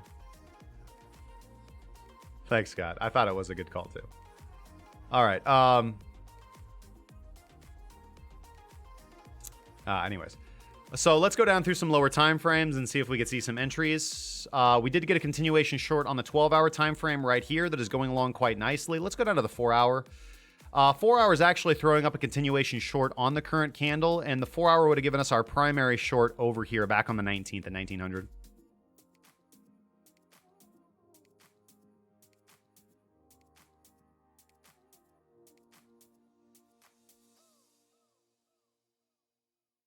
Yeah, man, you got to put lotion on your face, dude. I mean, this is the only face I'm going to have, dude. I ain't trying to look like a dried up lizard when I'm 40, bro.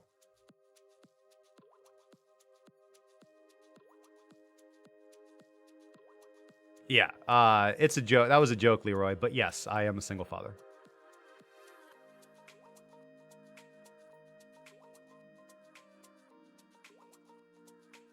And I put oil in my beard too, brother. Let's see here. Hey, Jonathan, good to see you, man. Roll back to the if you roll back to the beginning, you'll hear me singing your praises about the spreadsheet, actually, to be honest with you. All right, going down to the hourly. We did get a short signal on the hourly right here for LTCM19. Beautiful short signal right here that we would have taken on this candle, and that's a good trade so far. So I don't see anything on LTC BTC right now, Vishal. So just be cautious. I think the trade is to the downside.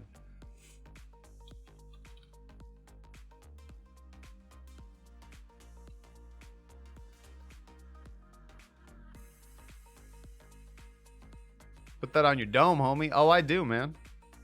I got dome lotion, face lotion. You got to take care of your body, guys. It's the only one you're going to have, man. I mean, there's nothing wrong, you know, not to be like super weird, but your body is a temple, man. So the degree that you take care of it actively reflects like how you feel about life. So exercise, eat good, and take care of your skin. It's important.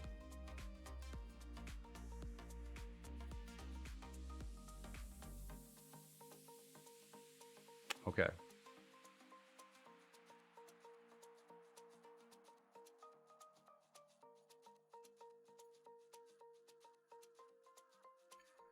Now, ZEC USD. Let's go to the daily on ZEC USD. ZEC USD was a long signal over here. We've talked about this before on the 11th of June 19th. Now, that trade was actually above that candle close. And yes, somebody asked what baseline I used. The one that is displayed here is the exponential moving average 13.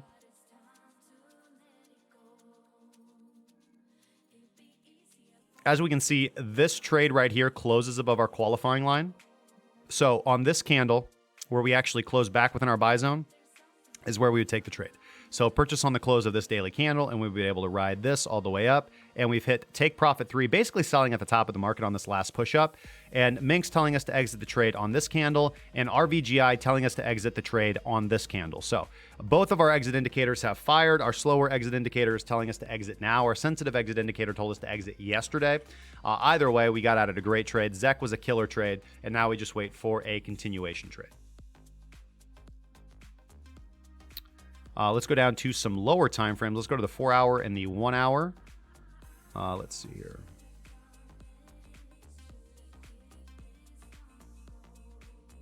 I mean, just look at all these continuation longs from Zcash USD. You would have been able to ride this trade. You would have been able to catch this entire movement right here. Did get a long signal here that was not confirmed from ARDR, so that's kind of good. I think we probably would have hit a profit target on that. Yeah, we would have hit take profit 1 on that, but that's okay. We just, ARDR kept us out of this trade. So did Volume Oscillator if we were using that instead. And if we had taken the trade, RVGI is going to be telling us to get out probably on the next 4 hour candle. So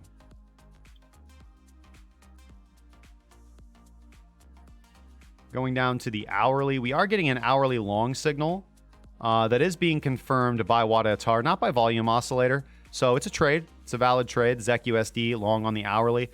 Pretty short-term targets of around 112.90, 114.50, 116. So just be cautious, buddy. Trade safely.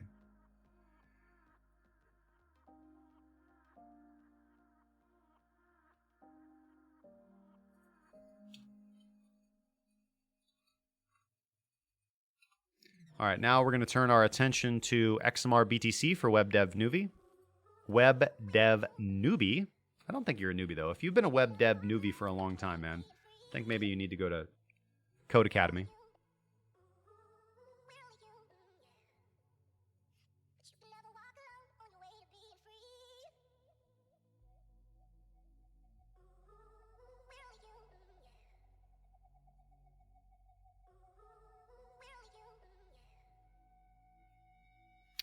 Looking at XMR BTC, let's go down to the daily.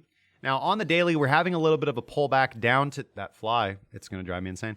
That fly, or not fly, this chart, price is pulling it back down to the daily baseline. Full disclosure, this is a trade I'm in as well. I think that XMR BTC looks good to the upside. We'll see how the daily closes. We are still maintaining the baseline, so having a little bit more of an attractive entry position here. Now, of course, if we close below the baseline or actually get an early exit signal for one of our indicators, we'll get out.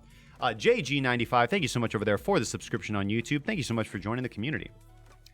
I feel like we got to be close to...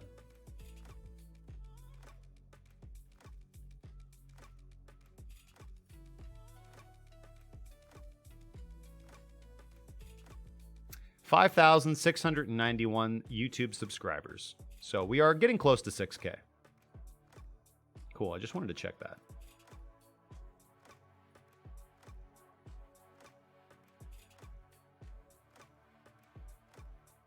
Damn.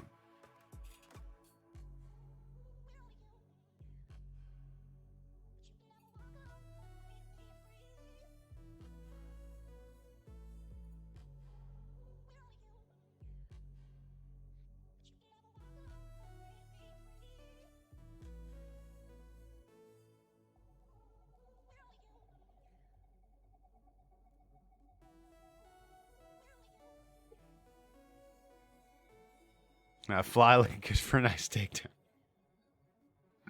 I feel ya.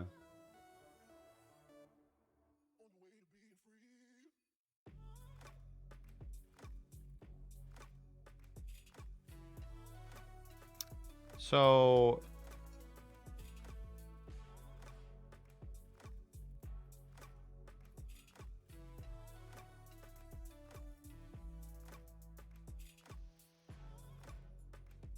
okay, so why can't I... this is what ticks me off about YouTube. Like, sometimes it lets me do something. Okay, yeah. Thank you, Texas Blues, for handling that, brother. I'm okay with Jeff's comments. Not so much with Stefan's. But yeah, thanks guys. You guys are doing a good job. Thank you. Thank you so much to the moderators.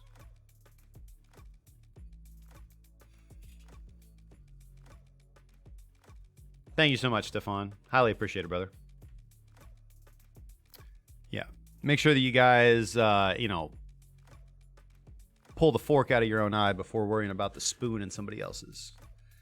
Shout out and love to everybody who struggles with addiction, mental health problems, or anything else. We all have our burdens to bear in life. God knows I've had my own.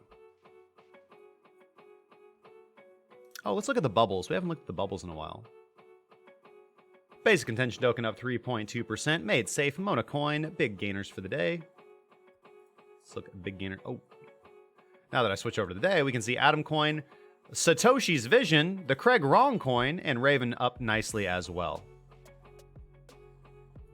And over the last hour, pretty bullish hour, honestly, for the market across the board.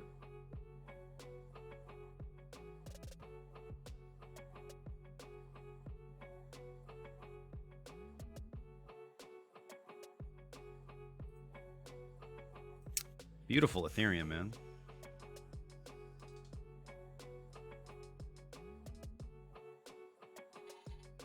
Let's try... Oh, we've got a couple other things to go through. So I'm pretty sorry. I got to do the lightning round now because we're getting close to the end of the show. So webdevnoobie, I think XMR looks good. Obviously, now subjectively, I'm not too thrilled about the fact that we popped up and then just pulling back right now, especially with Bitcoin potentially going on a fly. So I'm kind of, speaking of fly, so I'm kind of, what's the word I'm looking for? I'm kind of speculative on alt BTC pairs in the first place. Luckily, I'm pretty well positioned capital wise, so my adjusted risk has been fairly small on my later Alta Bitcoin trades instead of like super full on risk trades, so it's okay. Heath Pampin, Matt Sandstrom, Ethereum Bitcoin for you, brother. Doesn't look good, man. In fact, continuation short on yesterday's candle, price continuing to move down. I need to see some bullishness for this, man. Again, something has to be above the baseline before we even consider trading it, and we can just see. That was cryptobubbles.net. 295. Actually, having a little bit of a pullback, but let's go, baby. Let's go, Ethereum.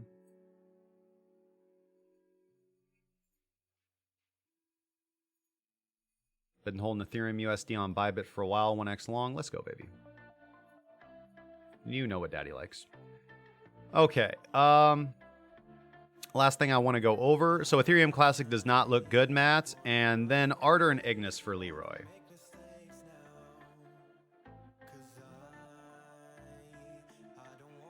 Ethereum is the best chain?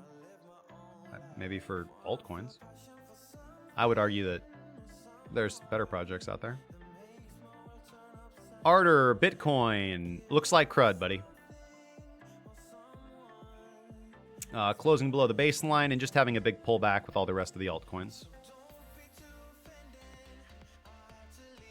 And IGNIS. IGNIS doesn't look as bad. There was a long signal over here that would have generated about 30% profit.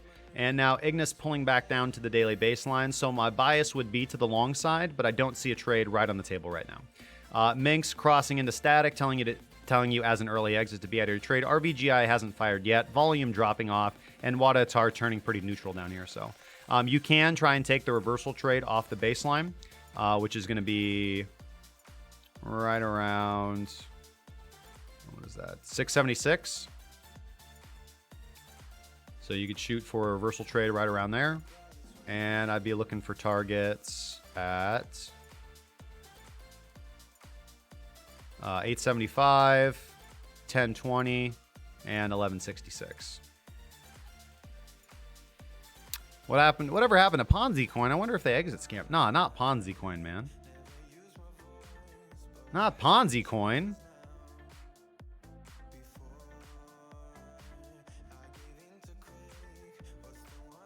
Did that fly just land on me, really?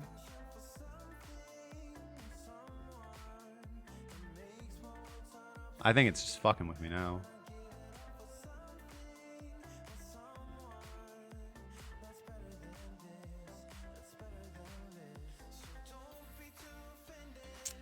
Alex Orasa says, why don't you use it more at Cracking Crypto? What do you mean? Use what more?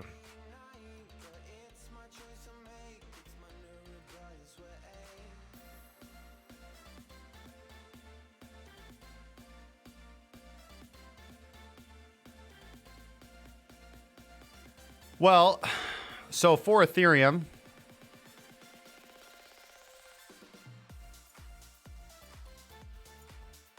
depending on where the candle closes, currently looking at about 308, 322, and 337.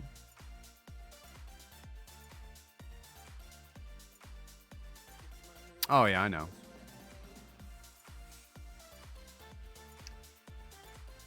So is, well, Trump coin's a coin. So is Ron Paul coin.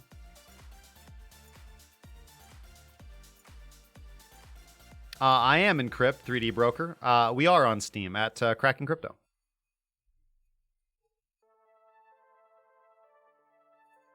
It's wonder if it's cracking. I think it's cracking _ crypto. Maybe it's just Cracking Crypto. Maybe it's cracking. Is there a hyphen in there? What is it, Scott? I think it's just steam@crackingcryptocurrency.com.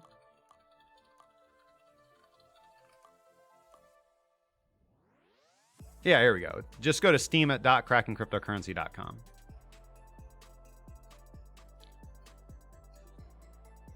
Yeah, actually, you know, it's been a while since I've looked on here. I wonder if they got my old posts on there.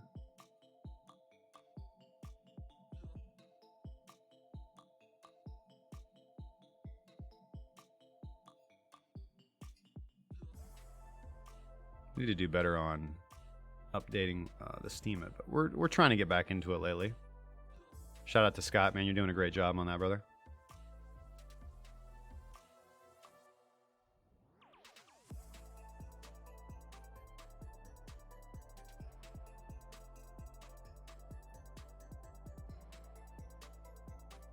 Thank you. All right, having said that, man.